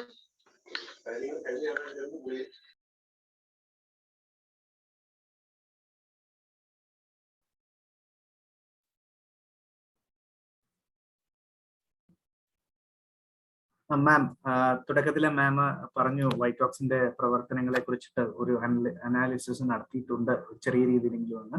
അപ്പോ മാം ഇപ്പം സൂചിപ്പിച്ച നമ്മുടെ കുട്ടികൾക്ക് വേണ്ട ചില സ്കില്ല് എടുത്തു പറഞ്ഞു. ഇപ്പോൾ ഏതെങ്കിലും ഇൻസ്റ്റിറ്റ്യൂട്ടിൽ ട്രെയിനിങ്ങിന് പോകുന്നതിനേക്കാൾ ഉപരിയായിട്ട് നാം കുട്ടികളെ പഠിക്കുമ്പോൾ ശ്രദ്ധിക്കേണ്ട കാര്യങ്ങൾ, ഇപ്പോൾ പഠിക്കുന്ന കാര്യങ്ങൾ ഭംഗിയായി പഠിക്കുക, അതിനൊപ്പം തന്നെ മറ്റു കാര്യങ്ങളിലും പാർട്ടിസിപ്പേറ്റ് ചെയ്യുന്നതിനെ കുറിച്ചിട്ട് മാം പറഞ്ഞു. അപ്പോൾ വൈറ്റോക്സിന്റെ പ്രവർത്തനങ്ങൾ മാം മനസ്സിലാക്കിയത് അത് ഇത്തരം ഈ ഒരു രീതിയിലേക്ക് കുട്ടികളെ എത്തിക്കാൻ വൈറ്റോക്സിന് അതിന്റെ പ്രവർത്തനങ്ങളിൽ ഏതൊക്കെ രീതിയിൽ മാറ്റങ്ങൾ വരുത്തിയാൽ അത് സാധിക്കുമായിരിക്കും? ഇപ്പം ചെയ്യുന്നത് വളരെയേറെ നല്ലതാണ്. ലൈക്ക് എസ്പെഷ്യലി ഇപ്പൊ എനിക്ക് തോന്നുന്നു പിള്ളേർക്ക് പലരെയും ഞാൻ കണ്ടിട്ടുണ്ട്, നല്ലോണം പഠിക്കും, നല്ല വിവരം ഉണ്ടാവും, പക്ഷെ അവർക്കൊരു വലിയ ഡ്രോബാക്ക് ആണ്, കമ്മ്യൂണിക്കേഷൻ സ്കില്ല് കാണത്തില്ല. അത് എസ്പെഷ്യലി കേരളത്തിൽ നല്ല പഠിക്കുന്ന പിള്ളേരായിരിക്കും, പക്ഷെ കമ്മ്യൂണിക്കേറ്റ് ചെയ്യാൻ ഭയങ്കര പാടായിരിക്കും, അതും എസ്പെഷ്യലി ഇൻ ഇംഗ്ലീഷ്. അപ്പം one thing I agree, like നമ്മൾ എപ്പോഴും നമ്മുടെ മദർ ടങ് നല്ലോണം അറിഞ്ഞിരിക്കണം. ദർ ഇസ് നോ, ബിക്കോസ് അത് നമ്മുടെ ഒരു കൾച്ചറൽ ഒരു സിഗ്നിഫിക്കൻസ് ഉണ്ട്. That is very good. അപ്പൊ അതിൽ സംസാരിക്കുന്ന വളരെയേറെ നല്ലതാണ്. ഓക്കെ, പക്ഷെ what I have felt is that many place ഇത് പിള്ളേർ നല്ലോണം മലയാളത്തിൽ സംസാരിക്കായിരിക്കും, ചിലവർക്ക് ഫുൾ കമ്മ്യൂണിക്കേഷൻ ഇഷ്യൂ കാണും. അപ്പൊ എന്താ സംഭവിക്കുന്നത് വെച്ചാൽ കോൺഫിഡൻസ് ഡൗൺ ആയി പോകും. ചില ഇംഗ്ലീഷ് സംസാരിക്കുന്ന ആൾക്കാരുടെ ഇടയ്ക്ക് വരുമ്പോൾ they feel A little down. Especially ഈ പേഴ്സണാലിറ്റി ടെസ്റ്റ് ഞങ്ങൾക്ക് ഇന്റർവ്യൂവിലും മെനി പീപ്പിൾ ഹാവ് ദാറ്റ്. അപ്പോൾ അവർക്ക് എല്ലാം അറിയായിരിക്കും, പക്ഷെ തുറന്ന് സംസാരിക്കാൻ ഇച്ചിരി പാടായിരിക്കും. സോ കുട്ടികൾക്ക് മാക്സിമം കമ്മ്യൂണിക്കേറ്റ് ചെയ്യാനുള്ള, പിന്നെ എന്തെങ്കിലും നല്ല ഹോബീസ്, ഒരു സ്കില്ല് എപ്പോഴും കുട്ടികൾ പിക്കപ്പ് ചെയ്യുന്നത് നല്ലതായിരിക്കും. ബിക്കോസ് നമ്മുടെ ബ്രെയിനും ഡെവലപ്പ് ആകാൻ നല്ലതാണ് ഈ മ്യൂസിക്കോ ക്രിയേറ്റീവോ അങ്ങനത്തെ ഒക്കെ അത് ചെയ്യുമ്പം. പിന്നെ എപ്പോഴും നല്ല ഫീഡ്ബാക്ക് കിട്ടുന്നത് അവർക്ക് നല്ല സന്തോഷമായിരിക്കും. So I think what you guys have planned out is very good. അത് നല്ലോണം ഇംപ്ലിമെന്റ് ആയി കഴിഞ്ഞാൽ they will definitely benefit a lot. Thank you. Ma'am, എന്റെ പേര് അമൃതവർഷിണി എന്നാണ്. മാം, സിവിൽ സർവീസ് തിരഞ്ഞെടുക്കാനുള്ള കാരണം എന്താണെന്ന് പറഞ്ഞു തരാമോ? See, ആക്ച്വലി എല്ലാരും പറയുന്നത് സിവിൽ സർവീസ് തിരഞ്ഞെടുക്കുന്ന കാരണം എന്ന് വെച്ചാൽ നമുക്ക് സൊസൈറ്റിയെ ഹെൽപ്പ് ചെയ്യണം എന്നുള്ള ഒരു ഇതാണ്. പക്ഷെ സൊസൈറ്റിയെ ബെറ്റർ ആക്കാൻ വേണ്ടി നമുക്ക് സിവിൽ സർവീസ് ജോയിൻ ചെയ്യേണ്ട ആവശ്യമില്ല. ബിക്കോസ് നമ്മൾ ഒരു നല്ല സിറ്റിസണായിട്ട് ജീവിച്ച, ഒരു ഹാർമണി ജീവിച്ച സൊസൈറ്റി ഓട്ടോമാറ്റിക്കലി നല്ലതാവും. നമ്മൾ നമ്മുടെ സിറ്റിസൺ ആയിട്ടുള്ള ഡ്യൂട്ടി ചെയ്താൽ നമ്മളൊരു റാഷണൽ ഹ്യൂമൻ ബീങ് ആയി, ഒരു എംപത്തറ്റിക് ഹ്യൂമൻ ബീങ് ആയിട്ട് ജീവിച്ച it's good. Even an engineer, എൻ്റെ ട്രേഡ് ആയിരുന്നു സിവിൽ എഞ്ചിനീയറിംഗ്. ഇപ്പം നല്ലൊരു സിവിൽ എഞ്ചിനീയറിംഗ് ഉണ്ടെങ്കിൽ തന്നെ സൊസൈറ്റി ഇംപ്രൂവ് ആവും, നല്ല ബിൽഡിങ്സ് ഉണ്ടാവും, നല്ല ഇൻഫ്രാസ്ട്രക്ചർ ഉണ്ടാവും. സോ സിവിൽ സർവീസ് ഞാൻ തിരഞ്ഞെടുക്കാനുള്ള കാരണം was not just this. So helping society ഉണ്ടായിരുന്നു, പക്ഷെ സിവിൽ സർവീസിന്റെ ഓപ്പർച്യൂണിറ്റി നമുക്ക് കിട്ടുന്നതെന്ന് വെച്ചാൽ ഭയങ്കര നല്ല ഓപ്പർച്യൂണിറ്റിയാണ്. നമ്മൾ ലോകത്ത് എവിടെ പോയാലും നമ്മൾ എക്സാം ക്രാക്ക് ചെയ്യുമ്പോൾ തന്നെ നമുക്ക് ഇഷ്ടംപോലെ റെസ്പോൺസിബിലിറ്റി കിട്ടും, ഇഷ്ടംപോലെ ഓപ്പർച്യൂണിറ്റി കിട്ടും. ഇപ്പൊ നമ്മളൊരു IAS ഓഫീസറിനെ എടുക്കുകയാണെങ്കിൽ തന്നെ you crack at the age of 22 to 35. ഇപ്പം കുഞ്ഞു കുട്ടികൾക്ക് ഇതൊക്കെ വലിയ പ്രായമായിട്ട് തോന്നും, പക്ഷെ ഈ ആക്ച്വൽ ലൈഫ് 22, 23, 25 ഒക്കെ വളരെ ചെറിയ വയസ്സാണ്. അപ്പൊ നമ്മൾ ഈ എക്സാം ക്രാക്ക് ചെയ്യുമ്പോൾ തന്നെ നമുക്ക് നല്ലൊരു പൊസിഷനാണ് കിട്ടുന്നത്. ഇപ്പം SDM കിട്ടും, സബ് കളക്ടർ ആയിട്ട് കിട്ടും. അപ്പൊ നമുക്ക് ആക്ച്വലി വളരെ നല്ല ഡിസിഷൻസ് എടുക്കാൻ പറ്റും. ഇപ്പൊ IPS ആണെങ്കിൽ നമ്മൾ ഡയറക്ട്ലി ASP ആവും. അപ്പൊ ASP ആവുന്ന വെച്ചാൽ നമുക്ക് ഇഷ്ടംപോലെ പോലീസാണ് നമ്മുടെ സബോർഡിനേറ്റ്സ് ആയിട്ട്. അപ്പൊ അവരുടെ കൂടെ നമുക്ക് കരിയറിൽ സ്റ്റാർട്ടിങ്ങിന് തന്നെ നമുക്ക് കുറെ ആൾക്കാരെ ഇമ്മീഡിയറ്റ് ആയിട്ട് ഹെൽപ്പ് ചെയ്യാൻ പറ്റും. പിന്നെ എൻ്റെ second philosophy in taking civil service is that ഏറ്റവും ഇമ്പോർട്ടൻ്റ് ആയിട്ടുള്ള സോഷ്യൽ ഓർഗനൈസേഷൻ ആണ് government. Government is suppose to take care of people. അപ്പം ഗവൺമെന്റ് നല്ലോണം വർക്ക് ചെയ്യുവാണെങ്കിൽ കൺട്രി നല്ലോണം പ്രോഗ്രസ് ചെയ്യും, ആൾക്കാരുടെ ലൈഫ് ഒന്നുകൂടെ ബെറ്റർ ആവും. അപ്പം അതുകൊണ്ടാണ് സിവിൽ സർവീസ്. പിന്നെ third is it's very challenging thing. ഇത് ചെയ്യാൻ ഇച്ചിരി പാടാണ്. അപ്പം നമുക്കൊരു ചാലഞ്ചിങ് തിങ് എടുക്കുമ്പോൾ നമ്മൾ തന്നെ ലൈഫിൽ കുറച്ചുകൂടെ എക്സ്പീരിയൻസ് എക്സ്പാൻഡ് ആവും, എക്സ്പോഷർ കൂടും. ഇപ്പൊ നമ്മൾ അത് സക്സസ്ഫുൾ ആയാലും ഫെയിലിയർ ആയാലും സിവിൽ സർവീസ് ക്രാക്ക് ചെയ്യാൻ വേണ്ടി പഠിക്കുമ്പോൾ തന്നെ നമ്മൾ കുറെ സാധനം പഠിക്കും. നമ്മുടെ ചിന്താഗതി, നമ്മുടെ തോട്ട് പ്രോസസ് ഒക്കെ കുറെ ഇംപ്രൂവ് ആവും. സോ ഇതൊക്കെ കൊണ്ടാണ് ഞാൻ സിവിൽ സർവീസ് എടുത്തത്. താങ്ക് യു മാം.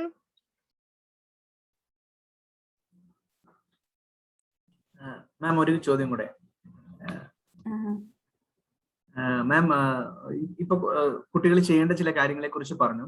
പക്ഷെ ഇപ്പോഴത്തെ കുട്ടികൾക്ക് എന്താണ് പ്രശ്നം എന്ന് വെച്ചാല് അവരുടെ സ്കൂളിൽ നിന്ന് തന്നെ കുറെ ആക്ടിവിറ്റീസ്, പഠനത്തിന്റെ ഭാഗമായിട്ട് തന്നെ കുറെ ആക്ടിവിറ്റീസ് ഉണ്ട്. അപ്പൊ അവർക്ക് ഈ പറഞ്ഞ പുസ്തകത്തിൽ നിന്നും വെളിയിലേക്ക് പോകാൻ പറ്റാത്ത രീതിയിലുള്ള ആക്ടിവിറ്റീസ് ഉണ്ട്. അപ്പൊ അത് അവിടെ ഒരു ടൈം മാനേജ്മെന്റ് അവർക്ക് ആവശ്യമാണ്. അപ്പൊ അതിനകത്ത് അവർക്ക് ശരിക്കും പറഞ്ഞാൽ അവരുടെ ട്യൂഷനും അവരുടെ സ്കൂളിലെ പഠനവും അവരുടെ ഓൺലൈൻ ക്ലാസ്സുകളും കഴിയുമ്പോഴേ ഈ പറഞ്ഞ വെളിയിലേക്കൊന്ന് ഇറങ്ങി മുറ്റത്തെ പുഷ്പത്തെ നോക്കാൻ പോലുള്ള ഒരു ടൈം അവർക്ക് ഇല്ലാത്തതാണോ അതോ അത് ശരിയായ രീതിയിൽ മാനേജ് ചെയ്യാത്തതാണോ എന്നറിയില്ല. അങ്ങനെയാണെങ്കിൽ എങ്ങനെയായിരിക്കും അത് നന്നായി ഒന്ന് മാനേജ് ചെയ്യാൻ പറ്റുക? കുട്ടികളെ ഒന്ന് സഹായിക്കും, എങ്ങനെ അതൊന്നും ടൈം മാനേജ് ചെയ്യണം എന്നുള്ള കാര്യത്തിൽ? എനിക്ക് തോന്നുന്നു ഇപ്പൊ സ്കൂൾ വർക്ക് കൂടുതൽ എസ്പെഷ്യലി ഓൺലൈൻ ആയിട്ട് സംഭവം മാറിയപ്പോൾ തൊട്ട് ഇച്ചിരി കഷ്ടമാണ്, whether four parents or for kids. Because നമ്മുടെ ആ ഇന്ററാക്ഷൻ, നമ്മുടെ ആ കുട്ടികൾക്ക് വേണ്ട ഡെവലപ്മെന്റ് നടക്കാൻ ഇച്ചിരി പാട് തന്നെയാണ് ത്രൂ ഓൺലൈൻ ക്ലാസ്സസ്. പിന്നെ അതിന്റെ പുറത്ത് ഈ ഹോംവർക്ക് അതൊക്കെ എക്സ്റ്റെൻസീവ് ആയിട്ട് കൂടുന്നത് it's something that school authorities should think. പക്ഷെ അതല്ലാതെ ഇപ്പം ടൈമിന്റെ കുറവുണ്ടെങ്കിൽ ഒന്നാമത്തെ കാര്യം കിഡ്സ് എങ്ങനെ ഫോൺ യൂസ് ചെയ്യുന്നു, എങ്ങനെ ലാപ്ടോപ്പ് യൂസ് ചെയ്യുന്നു, അതിനകത്ത് എന്തോ അവർ കാണുന്നതെന്ന് അറിയണം. ബിക്കോസ് ഈ സോഷ്യൽ മീഡിയ എന്നൊക്കെ പറഞ്ഞാൽ അതിൽ നിന്ന് നമുക്കൊരു ബെനിഫിറ്റ് കിട്ടുന്നത് കുറച്ച് ബെനിഫിറ്റ് ഉണ്ട്, പക്ഷെ അത് ടൈം ഇഷ്ടം പോലെ പോവും. നമ്മൾ ടൈം സ്പെൻഡ് ചെയ്യുന്ന അത്ര ഒരു ബെനിഫിറ്റ് ചിലപ്പോൾ നമുക്ക് അതിൽ നിന്ന് കിട്ടാൻ പാടായിരിക്കും. അതേ സമയത്ത് നമ്മൾ പുറത്തു പോയി കളിക്കുന്നത്, ഫ്രണ്ട്സായിട്ട് ഇന്ററാക്ട് ചെയ്യുന്നത്, ഇൻ പേഴ്സൺ, അതാണ് നമ്മുടെ ഒരു ക്യാരക്ടർ ബിൽഡ് ചെയ്യാനും നമ്മളെ ഒരു ഡെവലപ്മെന്റിനും ഏറ്റവും ഹെൽപ്പ് ചെയ്യുന്നത്. അപ്പം ഈ ഒത്തിരി സ്കൂൾ ഇങ്ങനെ ഹോംവർക്ക് തരുവാണെങ്കിൽ I think parents should say, because sometimes even parents have this feeling in Kerala especially. I have noticed like പിള്ളേര് ബുക്കിനകത്ത് ഇങ്ങനെ തലയും വെച്ചോണ്ടിരിക്കുകയാണെങ്കിൽ sometimes they tend to feel, oh my kid is very good, എല്ലാം നല്ലോണം സംഭവിക്കുന്നുണ്ട്, it is a very good thing. പക്ഷെ ഒരു കാര്യം അതാണ്, നമ്മൾ മനസ്സിലാക്കണം, വെറുതെ പുസ്തകത്തിൽ നോക്കിക്കൊണ്ടിരിക്കുന്നതുകൊണ്ട് നമ്മൾ ഒരിക്കലും ഒരു വലിയ ഒരു നല്ലൊരു പേഴ്സണാലിറ്റി, ഒരു നല്ലൊരു സിറ്റിസൺ ആവാൻ വേണ്ടി പാടാണ് അതും. അപ്പം സ്കൂളിൽ നിന്ന് ഹോംവർക്ക് റാഷണലൈസ് ചെയ്യേണ്ട ആവശ്യമാണ്. പിന്നെ അതല്ലാതെ കിഡ്സ് എന്താ ചെയ്യേണ്ടതെന്ന്, എസ്പെഷ്യലി സോഷ്യൽ മീഡിയയുടെ സംഭവങ്ങൾ ചെയ്യേണ്ടത്. പിന്നെ ടൈം മാനേജ്മെന്റ്, ടൈം ടേബിൾ ഒക്കെ വെച്ച് ചെയ്യാവും. പക്ഷെ അത് എത്രത്തോളം അത് fun, maybe it will take away the funds. I wouldn't suggest that. പക്ഷെ എന്തെങ്കിലും പിള്ളേർക്ക് ഗോൾ ഉണ്ട്, ഇപ്പം ഞാൻ പറഞ്ഞില്ലേ സ്പോർട്സിന്റെ ഗോൾ, ഒളിമ്പിക്സ് മെഡൽസിന്റെ ഗോൾ, അങ്ങനെയൊക്കെയുള്ള പിള്ളേരാണെങ്കിൽ I think they will should prioritise their sports. എന്ത് സംഭവിച്ചാലും they should go out, play train, അങ്ങനത്തെ ഒക്കെ സംഭവങ്ങൾ നോക്കണം.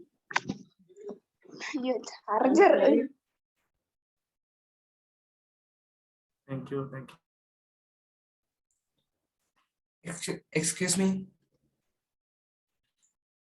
I am Abel, time manager of today's event. Our meeting has reached a duration of 50 minutes. Only 40 minutes to left to end the meeting. Thank you.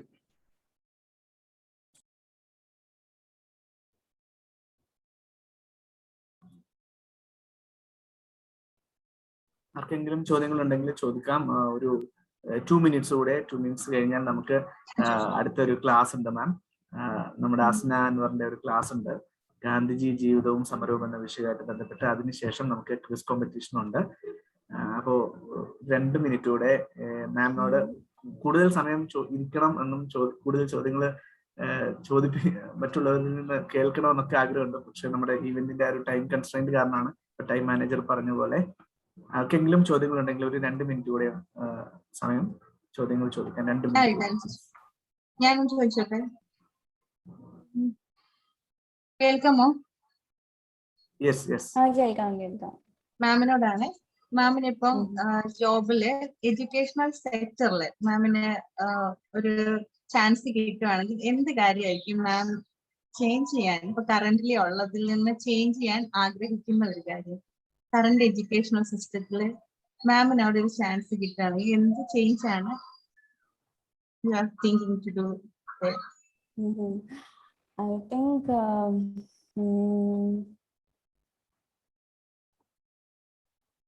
think നമ്മൾ ഈ ഫിൻലൻഡിലൊക്കെ കാണുന്ന system ഇല്ലേ, ഇപ്പൊ നമ്മുടെ സിസ്റ്റം എന്ന് വെച്ചാൽ റിവാർഡിങ് മെറിറ്റ് ആണ്. നല്ലോണം പഠിപ്പിക്കും. ഇപ്പൊ നല്ലോണം പഠിക്കുന്ന പിള്ളേരുണ്ടെങ്കിൽ അവര് നല്ലോണം പഠിച്ച് IITC പോവും, അവര് സക്സസ്ഫുൾ ആവും. There is no question. Indian education സിസ്റ്റമിൽ നിന്ന് വരുന്ന ആൾക്കാര് ഭയങ്കര ബ്രില്യൻ്റ് ആയിട്ട് ഭയങ്കര വലിയ CEOs ഒക്കെ ആവുന്നുണ്ട്. പക്ഷെ അതിൽ നമ്മൾ പലപ്പോഴും കാണുന്നതെന്ന് വെച്ചാൽ അത്രയും കോമ്പറ്റീറ്റീവ് ലെവലിൽ ചെയ്യാൻ പറ്റുന്ന പിള്ളേര് അവര് ലാഗ് ബിഹൈൻഡ് ആവും. So what I want is that നമ്മൾ ഈ സിസ്റ്റത്തിനകത്ത് എസ്പെഷ്യലി ചെറിയ ക്ലാസ്സിനകത്ത് അത്രയും റോഡ് ലേണിംഗ് കൊടുക്കാതെ സിലബസ് ഒക്കെ കുറച്ചുകൂടെ സിംപ്ലിഫൈ ചെയ്തിട്ട് നമ്മുടെ പിള്ളേർക്ക് വേണ്ടി നമ്മൾ കുറച്ചുകൂടെ കരിക്കുലംസ് ആഡ് ചെയ്യണം. ഒന്നെന്ന് വെച്ചാൽ വാല്യൂ എഡ്യൂക്കേഷൻ്റെ കരിക്കുലം ആഡ് ചെയ്യണം.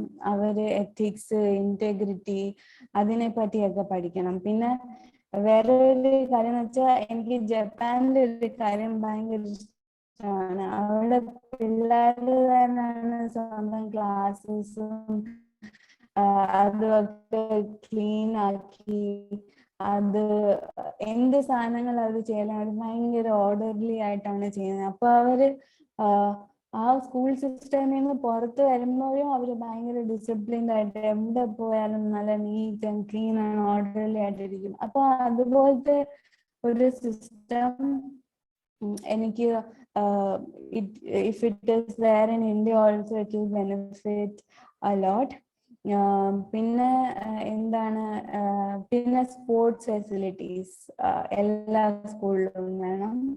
ആൻഡ് സ്പോർട്സിന് നമ്മൾ എസ്പെഷ്യലി എക്സ്ട്രാ ഇൻട്രസ്റ്റ് കൊടുക്കണം. പിള്ളേരുടെ സ്പോർട്സ് ഫെസിലിറ്റീസ് മാത്രമല്ല, അവരുടെ ന്യൂട്രീഷൻ ഇപ്പൊ നമ്മൾ മിഡ് ഡേ മീൽ സ്കീം കൊടുക്കുന്നുണ്ട്, പക്ഷെ അതല്ലാതെ എല്ലാവർക്കും എത്ര ന്യൂട്രീഷൻ ലെവൽ ഉണ്ട്, അവർ ഹെൽത്തി ആയാലേ നമുക്ക് സ്പോർട്സിലോട്ട് മാറ്റാൻ പറ്റത്തുള്ളൂ. സോ അത് ഫെസിലിറ്റീസും വേണം. എന്നിട്ട് സ്പോർട്സിൽ ഇൻട്രസ്റ്റ് ഉള്ള പിള്ളേരെ ഫെസിലിറ്റീസ് കൊടുക്കണം. എല്ലാ സ്കൂളിലും അത് പറ്റബിൾ to do that. So I think I would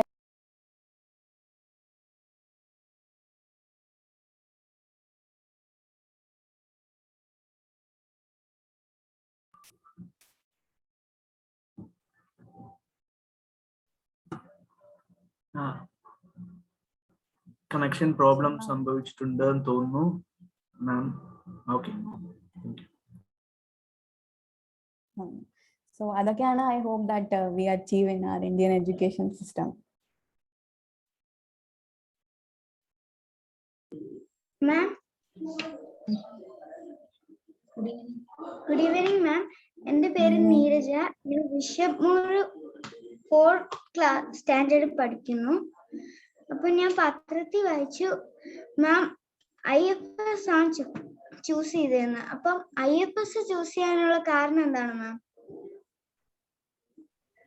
ഇപ്പം നമ്മള് സാധാരണ ആൾക്കാര് ഇപ്പം ഡേ ടു ഡേ ലൈഫിലാണെങ്കിൽ നമ്മൾ IAS ഓഫീസേഴ്സിനെ കാണും, IPS ഓഫീസേഴ്സിനെ കാണും. അതും നമ്മൾ കാണുന്ന SPM കളക്ടറിനെയാണ്. പക്ഷെ നമ്മളിപ്പം നോക്കിക്കഴിഞ്ഞാൽ നമ്മുടെ ഒരു കൺട്രി നടന്നു പോകണമെങ്കിൽ അത് ഭയങ്കര ഡിഫറെന്റ് സർവീസസ് ഉണ്ട്. അപ്പൊ ഈ സർവീസസ് എല്ലാം അവരുടെ ഡ്യൂട്ടി ചെയ്യുമ്പോഴാണ് ഒരു കൺട്രി പ്രോഗ്രസ്സും ഡെവലപ്പും ചെയ്യുന്നത്. അപ്പം എനിക്ക് IFS എസ്പെഷ്യലി ഇഷ്ടപ്പെടാനുള്ള കാര്യം, ഒന്നാമത്തെ കാര്യം എന്ന് വെച്ചാൽ ഇറ്റ് ഈസ് അതിന്റെ subject matter, diplomacy, international relations, അതൊക്കെ വായിക്കാൻ എനിക്ക് ഭയങ്കര ഇഷ്ടമായി. ഇൻഫാക്ട് ഞാൻ സിവിൽ സർവീസിന് പഠിച്ചുകൊണ്ടിരിക്കുമ്പോൾ തന്നെ എനിക്ക് ഇന്റർനാഷണൽ റിലേഷൻസും ഇങ്ങനെ കൺട്രീസ് തമ്മിലുള്ള ബാക്കി കൺട്രീസിൽ എന്താ സംഭവിക്കുന്നത് അത് എനിക്ക് കണ്ടുപിടിക്കാൻ ഭയങ്കര ഇൻട്രസ്റ്റ് ആയിരുന്നു. പിന്നെ രണ്ടാമത്തെ കാര്യം എന്ന് വെച്ചാൽ IFSന് ഒരു വൈഡ് ഇമ്പാക്ട് ഉണ്ട്. ഇപ്പം ഒരു ഡിപ്ലോമാറ്റ് എന്ന് വെച്ചിട്ട് ഒരു IFS ഓഫീസർ എന്താ ചെയ്യുന്നതെന്ന് ഒരു സാധാരണപ്പെട്ട ഒരു മനുഷ്യന് കാണാൻ പറ്റത്തില്ല. ബിക്കോസ് അവർ വേറെ കൺട്രിയിലാണ് വർക്ക് ചെയ്യുന്നത്, അവർ ഭയങ്കര അനോണിമസ് ആയിട്ടാണ് വർക്ക് ചെയ്യുന്നത്. പക്ഷെ അവർ ചെയ്യുന്ന ഓരോ കാര്യത്തിനും ഇമ്പാക്ട് കാണും. ഇപ്പോൾ ഒരു ട്രേഡ് ഡീൽ ഉണ്ടാക്കുകയാണെങ്കിൽ അത് നമ്മുടെ മാനുഫാക്ചറിങ് സെക്ടറിന് നല്ലതാണെങ്കിൽ അത് ഓട്ടോമാറ്റിക്കലി ജോബ് ഇൻക്രീസ് ആവും, GDP ഇൻക്രീസ് ആവും. അപ്പോൾ അവരുടെ ഒരു വൈഡ് ഇമ്പാക്ട് ഉണ്ട്. പിന്നെ പേഴ്സണലായിട്ട് എനിക്ക് ഇഷ്ടം, ഇത് ഭയങ്കര ഒരു വെറൈറ്റി ജോബാണ്. നമ്മൾ ഗ്ലോബിൽ തന്നെ പല സ്ഥലത്തും 3 വർഷം ഇരിക്കുമ്പോൾ ചേഞ്ച് ചെയ്ത് അവിടെ പോയി ചെല്ലണം, അവിടുത്തെ കൾച്ചർ പഠിക്കണം, അവിടുത്തെ ആൾക്കാരെ കുറിച്ച് പഠിക്കണം, അവരുടെ അടുത്ത് ഇന്ററാക്ട് ചെയ്യണം. അപ്പം ഇത് ഭയങ്കര ഒരു വേഴ്സറ്റൈൽ ഒരു ഓപ്പർച്യൂണിറ്റി ആണ്. So I was very interested in that. അപ്പൊ എനിക്ക് ജെന്യുവൻ ആയിട്ട് ഒരു ഇൻട്രസ്റ്റ് തോന്നിയത് കൊണ്ടാണ് ഞാൻ ഫോറിൻ സർവീസ് ചൂസ് ചെയ്തത്. Thank you ma'am. മാം, എൻ്റെ പേര് ഏഞ്ചൽ ജോബിഷ്, 7ാം ക്ലാസ്സിൽ പഠിക്കുന്നു. Excuse me. 1 minute is only left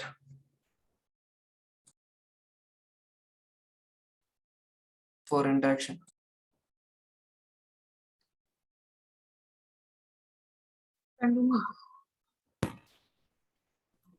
Abel, let it be the last question. Let it be the last question. Okay. മോനെ ചോദിച്ചോളൂ, പിന്നെ ഒന്നും കൂടെ ചോദിച്ചോളൂ. മാം, എനിക്കൊരു ഡൗട്ട് ഉണ്ട്. എൻ്റെ പേര് ഏഞ്ചൽ ജോബിഷ്, 7ാം ക്ലാസ്സിൽ പഠിക്കുന്നു. ഈ ടൈം മാനേജർ എന്താണെന്ന് എക്സ്പ്ലെയിൻ ചെയ്തു തരാമോ?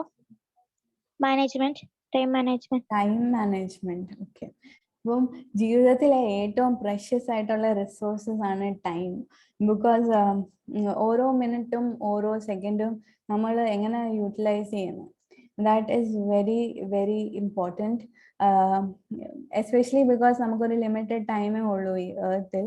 അപ്പം നമ്മൾ എന്താ ഒരു ഞാൻ പറയത്തില്ല ലൈക്ക് ഓരോ സെക്കൻഡും നമ്മൾ പ്രൊഡക്റ്റീവ് ആയിട്ട് തന്നെ ഇരിക്കണമെന്ന്. പക്ഷെ ഓരോ സെക്കൻഡും ഓരോ മിനിറ്റും നമ്മൾ എങ്ങനെ സ്പെൻഡ് ചെയ്യണമെന്ന് നമുക്കൊരു സബ് കോൺഷ്യസ് ആയിട്ടൊരു അറിവ് വേണം. ഇപ്പം പലരും ഉണ്ട്, അവര് നമ്മൾ പ്രൊഡക്റ്റീവ് ആയിക്കില്ല. ഇപ്പം പഠിക്കുന്ന സമയത്ത് തന്നെ നമ്മൾ ചുമ്മാ ബുക്ക് തുറന്നു വെച്ചുകൊണ്ട് ഇങ്ങനെ നോക്കി ഇരുന്ന് ടൈം അങ്ങ് വേസ്റ്റ് ആവും. അപ്പം ചിലപ്പോൾ ഒരു 5 മിനിറ്റ് പഠിക്കാനുള്ള സാധനം നമ്മൾ അരമണിക്കൂർ ഇങ്ങനെ ബുക്ക് നോക്കി ഇരുന്ന് വേസ്റ്റ് ആക്കി കളയും. സോ അത് ഒരു വേസ്റ്റ്ഫുൾ മാനേജ്മെന്റ് ആണ്. ഇപ്പം പഠിക്കാൻ പറ്റുന്നില്ലെങ്കിൽ ആ സമയത്ത് പോയി കളിക്കണം.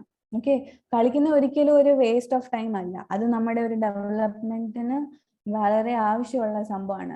ഈ വെറുതെ ഇരിക്കുന്ന പോലും ടൈം വേസ്റ്റ് അല്ല, ബിക്കോസ് നമുക്ക് റിലാക്സ് ചെയ്യാൻ ടൈം വേണം അല്ലേ. ഇങ്ങനെ ചുമ്മാതെ ഒരു കാര്യം ചെയ്യാനിരുന്നിട്ട് അത് ചെയ്യാതെ ബാക്കി പലതും ചിന്തിച്ച് ടൈം വേസ്റ്റ്, അത് കുറച്ച് ടൈം വേസ്റ്റ് ആണ്. അപ്പം നമ്മൾ ആ ടൈമിൽ ആ ടൈം എങ്ങനെ യൂട്ടിലൈസ് ചെയ്യും. ഇപ്പം ഡേ ഡ്രീം ചെയ്യുന്നത് ഒരു തെറ്റായിട്ടുള്ള സംഭവമല്ല, ബിക്കോസ് ഡേ ഡ്രീമോ ഡ്രീം ചെയ്താലെല്ലാം നമുക്ക് സംഭവങ്ങൾ ചെയ്യാൻ പറ്റത്തുള്ളൂ. അങ്ങനത്തെ ഒരു ഇതാണ്. അപ്പൊ നമുക്ക് എന്തെങ്കിലും ഗോൾ ഉണ്ടെങ്കിൽ, ഇപ്പൊ നമുക്ക് may be you want to you know, ഒരു സ്റ്റുഡൻ്റ് ആണെന്ന് വെച്ചോ, അപ്പം നിങ്ങൾക്ക് കുറെ ഹോബീസ് ഉണ്ട്. മേ ബി ഫുട്ബോൾ കളിക്കുന്നതായിരിക്കും ഹോബി, പിന്നെ ചിലപ്പം ഗിറ്റാർ വായിക്കുന്നതായിരിക്കും ഹോബി, അപ്പം പഠിക്കാൻ പോകുന്നതായിരിക്കും, പിന്നെ പഠിക്കണമല്ലോ എല്ലാവരായാലും. അപ്പൊ ഈ 3 സാധനങ്ങൾ നിങ്ങൾക്ക് ചെയ്യണമെന്ന് ആഗ്രഹമുണ്ട്.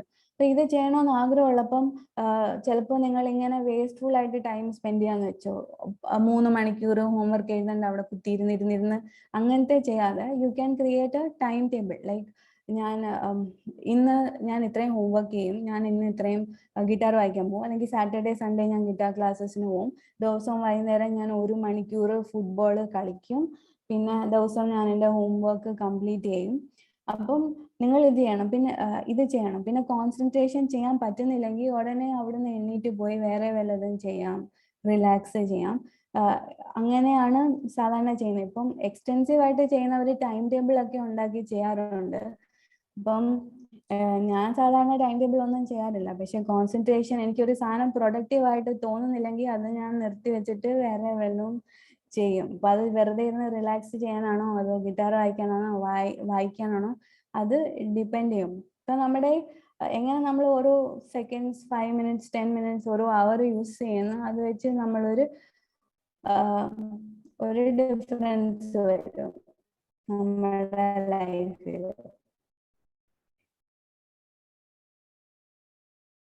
Thank you, ma'am.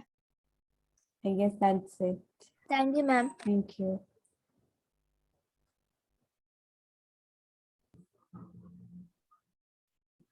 Thank you മാം. നമ്മുടെ ഈവന്റ് ഇനി ഒരു ഹാഫ് അവർ കൂടെ മിനിമം ഉണ്ടാവും. ക്ലാസ് ആണ് അടുത്തത്, ആസ്ന എന്നവരുടെ ക്ലാസ് ആണ്. മാമിന് ടൈം ഉണ്ടെങ്കിൽ, മാം അല്ലെങ്കിൽ കണ്ടിന്യൂ ചെയ്യണം എന്ന് അഭ്യർത്ഥിക്കുന്നു. മാം ഫ്രീ ആണെങ്കിൽ.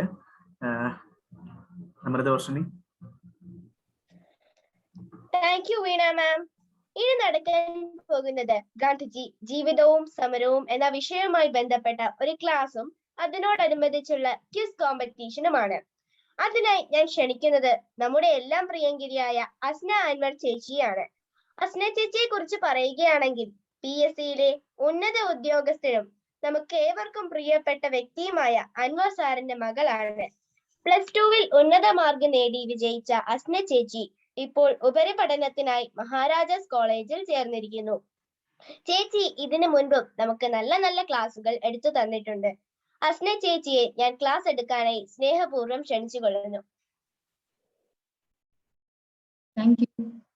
ഹലോ, കേൾക്കാൻ പറ്റുന്നുണ്ടോ?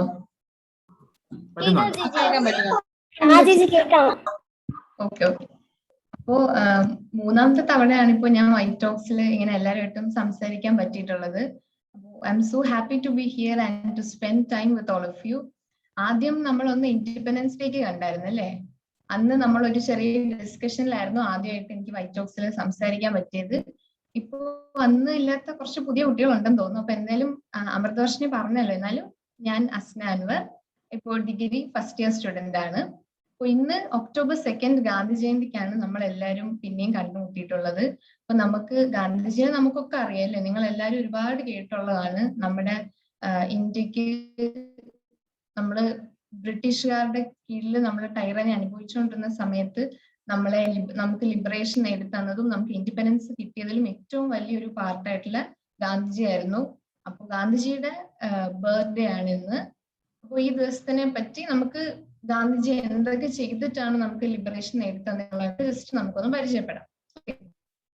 അപ്പോ ഗാന്ധിജി ഇന്ത്യയിലേക്ക് എത്തുന്നതിന് മുമ്പ് ഇന്ത്യ ഒരുപാട് പ്രശ്നം അനുഭവിച്ചുകൊണ്ടിരുന്ന ഒരു സമയമായിരുന്നു. അതായത് ബ്രിട്ടീഷുകാർ നമ്മുടെ ഫ്രീഡം ഒക്കെ ഒത്തിരി തടസ്സപ്പെടുത്തിക്കൊണ്ടിരുന്ന ഒരു സമയമായിരുന്നു. അപ്പോഴാണ് ഗാന്ധിജി ഇന്ത്യയിൽ എത്തിയത്. അന്നത്തെ സമയത്ത് ഇന്ത്യയിലെ ആൾക്കാരൊക്കെ ഫുള്ള് കൺഫ്യൂഷനിലായിരുന്നു. അതായത് നമ്മളൊന്നും വിശ്വസിച്ചിരുന്നില്ല നമുക്ക് ഇതുപോലെ ഇൻഡിപെൻഡൻസ് കിട്ടുമെന്നോ ബ്രിട്ടീഷുകാരുടെ ഇടയിൽ നിന്ന് നമുക്കൊരു മോചനം കിട്ടുമെന്നൊന്നും നമ്മൾ ഇന്ത്യക്കാർ വിശ്വസിച്ചിരുന്നില്ല.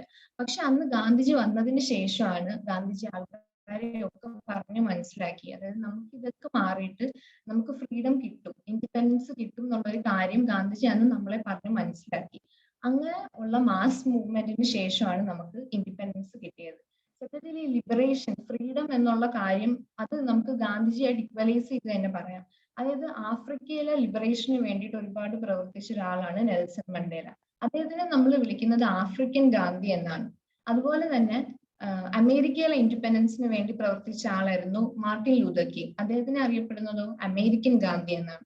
അപ്പോൾ ലിബറേഷൻ അല്ലെങ്കിൽ ഫ്രീഡം മൂവ്മെന്റിൽ ഏറ്റവും കൂടുതൽ പങ്ക് വഹിക്കുന്ന ആൾക്കാരെ നമ്മൾ ഗാന്ധി എന്ന് പറഞ്ഞിട്ട് തന്നെയാണ് നമ്മൾ അവരെ ഡിപ്പെക്ട് ചെയ്യുന്നത് വരെ.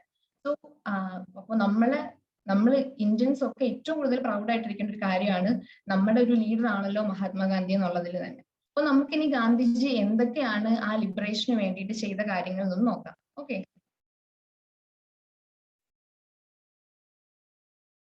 നമുക്ക് പ്രസന്റേഷനിലേക്ക് പോവാം. ഒരു സെക്കൻഡ്.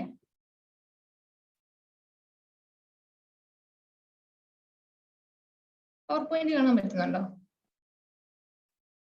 കാണാം കാണാം കാണാം കാണാം.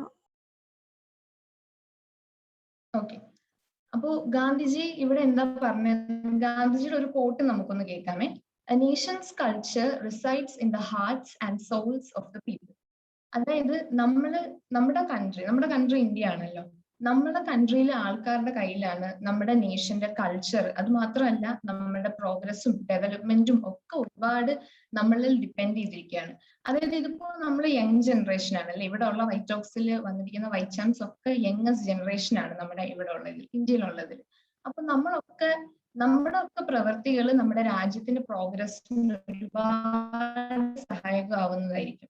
ഇപ്പൊ നമ്മൾ നമ്മുടെ കരിയർ ഡെവലപ്മെന്റിനും ഒക്കെ ഒരുപാട് കഷ്ടപ്പെടും. നമ്മൾ എന്ത് ചെയ്യുമ്പോഴും നമ്മുടെ മനസ്സിലും നമ്മുടെ രാജ്യത്തിന് അത് കുറച്ച് ഒരു പുരോഗതി കൊടുക്കാം എന്നുള്ള ആ ഒരു തോട്ടും കൂടി നമ്മുടെ മനസ്സിലുണ്ടെങ്കിൽ അത് ഏറ്റവും നല്ലതായിരിക്കും. അതായത് നമുക്ക് എപ്പോഴും നമ്മുടെ രാജ്യത്തിന് വേണ്ടിയിട്ടും നമ്മുടെ കൂടെയുള്ള സൊസൈറ്റിക്ക് വേണ്ടിയിട്ടും പ്രവർത്തിക്കാൻ പറ്റുന്നുണ്ടെങ്കിൽ അത് നമ്മുടെയും നമ്മുടെ രാജ്യത്തിന്റെയും ഏറ്റവും വലിയ സക്സസ് ആണ്. അപ്പൊ അതാണ് ഗാന്ധിജി എപ്പോഴും പ്രൊപ്പഗേറ്റ് ചെയ്യാൻ ഉദ്ദേശിച്ചിരുന്ന ഒരു മെസ്സേജ് ആയിരുന്നു അത്. അതായത് നമ്മൾ ഓരോരുത്തരും നമ്മുടെ കൺട്രിക്ക് വേണ്ടിയിട്ടും പ്രവർത്തിക്കണം എന്നുള്ളൊരു കാര്യം. So the hearts and souls of the people, നമ്മുടെ മനസ്സിന് നമ്മുടെ പ്രവർത്തികൾക്കും നമ്മുടെ നേഷന്റെ വെൽബീയിങ്ങിനും പ്രോഗ്രസിനും വേണ്ടിയിട്ട് ഒരുപാട് കോൺട്രിബ്യൂട്ട് ചെയ്യാൻ പറ്റും. സോ ഗാന്ധിജിയുടെ കോട്ട്സ് നമ്മളൊക്കെ കുറെ കേട്ടിട്ടുണ്ടായിരിക്കുമല്ലോ. നിങ്ങൾക്ക് ആർക്കെങ്കിലും പറയാൻ പറ്റുമോ ഗാന്ധിജിയുടെ ഒരു കോട്ട്? വായിച്ചിട്ടുണ്ടായിരിക്കുമല്ലോ എല്ലാരും. എന്റെ ജീവിതമാണ് എന്റെ സന്ദേശം. യെസ്. ഓക്കെ, അപ്പൊ ഗാന്ധിജിയുടെ ഏറ്റവും ഫേമസ് ആയിട്ടുള്ള ഒരു കോട്ടാണ് my life is my message എന്നുള്ളത്. അപ്പൊ ഗാന്ധിജിയുടെ ലൈഫ് നമുക്ക് എന്തൊക്കെ മെസ്സേജ് ആ തരുന്നതെന്ന് നമുക്ക് ഈ സ്റ്റോറി കേൾക്കുന്നതിലൂടെ നമുക്കൊന്ന് മനസ്സിലാക്കുകയും ചെയ്യാം. ഓക്കെ, അപ്പൊ ഗാന്ധിജിയുടെ പേഴ്സണൽ പ്രൊഫൈൽ നമുക്കൊന്ന് നോക്കാം. ഗാന്ധിജിയുടെ ഫുൾ നെയിം നമ്മൾ കേട്ടിട്ടുണ്ടല്ലോ, മോഹൻദാസ് കരംചന്ദ് ഗാന്ധി. 1869 ഒക്ടോബർ 2 ഗാന്ധിജി ജനിച്ചത്.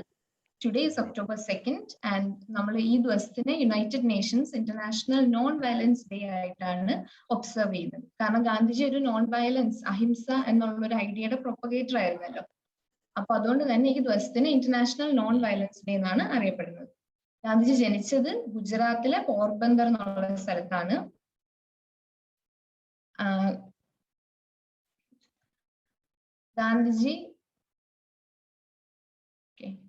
ഗാന്ധിജിയുടെ ഒക്കേഷൻ, അതായത് ഗാന്ധിജി ലോ ആണ് പഠിച്ചത്. ലണ്ടനിൽ പോയി ലോ പഠിച്ചു. അതിനുശേഷം ഗാന്ധിജി സൗത്ത് ആഫ്രിക്കയിൽ പ്രാക്ടീസ് ചെയ്യാനൊക്കെ പോയിരുന്നു. തിരിച്ച് ഇന്ത്യയിൽ വന്നപ്പോഴായിരുന്നു ഇന്ത്യ ഒരു കൊളോണിയൽ കൺട്രി ആയിട്ട് മാറിയതും. അപ്പൊ ഗാന്ധിജിയുടെ ഒരുപാട് പ്രവർത്തനങ്ങളൊക്കെ ആന്റി കൊളോണിയലിസ്റ്റ് മൂവ്മെന്റ് തുടങ്ങിയതും ആ സമയത്തായിരുന്നു. ഗാന്ധിജിയുടെ പേരൻസ്, ഫാദറിന്റെ പേരാണ് കരംചന്ദ് ഗാന്ധി, മദർ പുത്ലിബായ് ഗാന്ധി.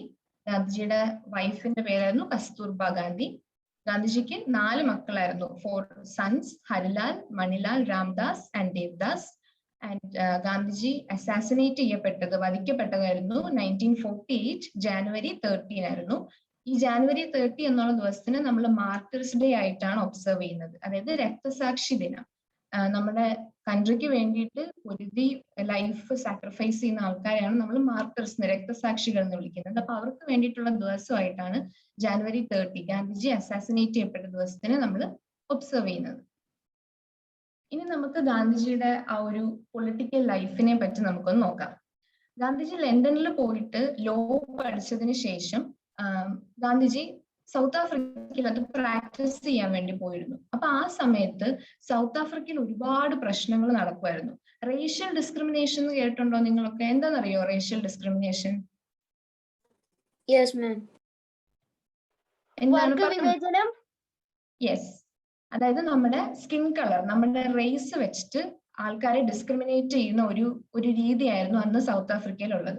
അന്ന് സൗത്ത് ആഫ്രിക്ക നമ്മുടെ ഇന്ത്യയെ പോലെ തന്നെ ഒരു ബ്രിട്ടീഷ് കോളനി ആയിരുന്നു. അപ്പൊ സൗത്ത് ആഫ്രിക്കയിൽ ഈ ബ്രിട്ടീഷേഴ്സ് വൈറ്റ് പീപ്പിൾ ഉണ്ടായിരുന്നു. പിന്നെ അവിടെ തന്നെ ജനിച്ച് ജീവിച്ച നേറ്റീവ് ആഫ്രിക്കൻസും ഉണ്ട്.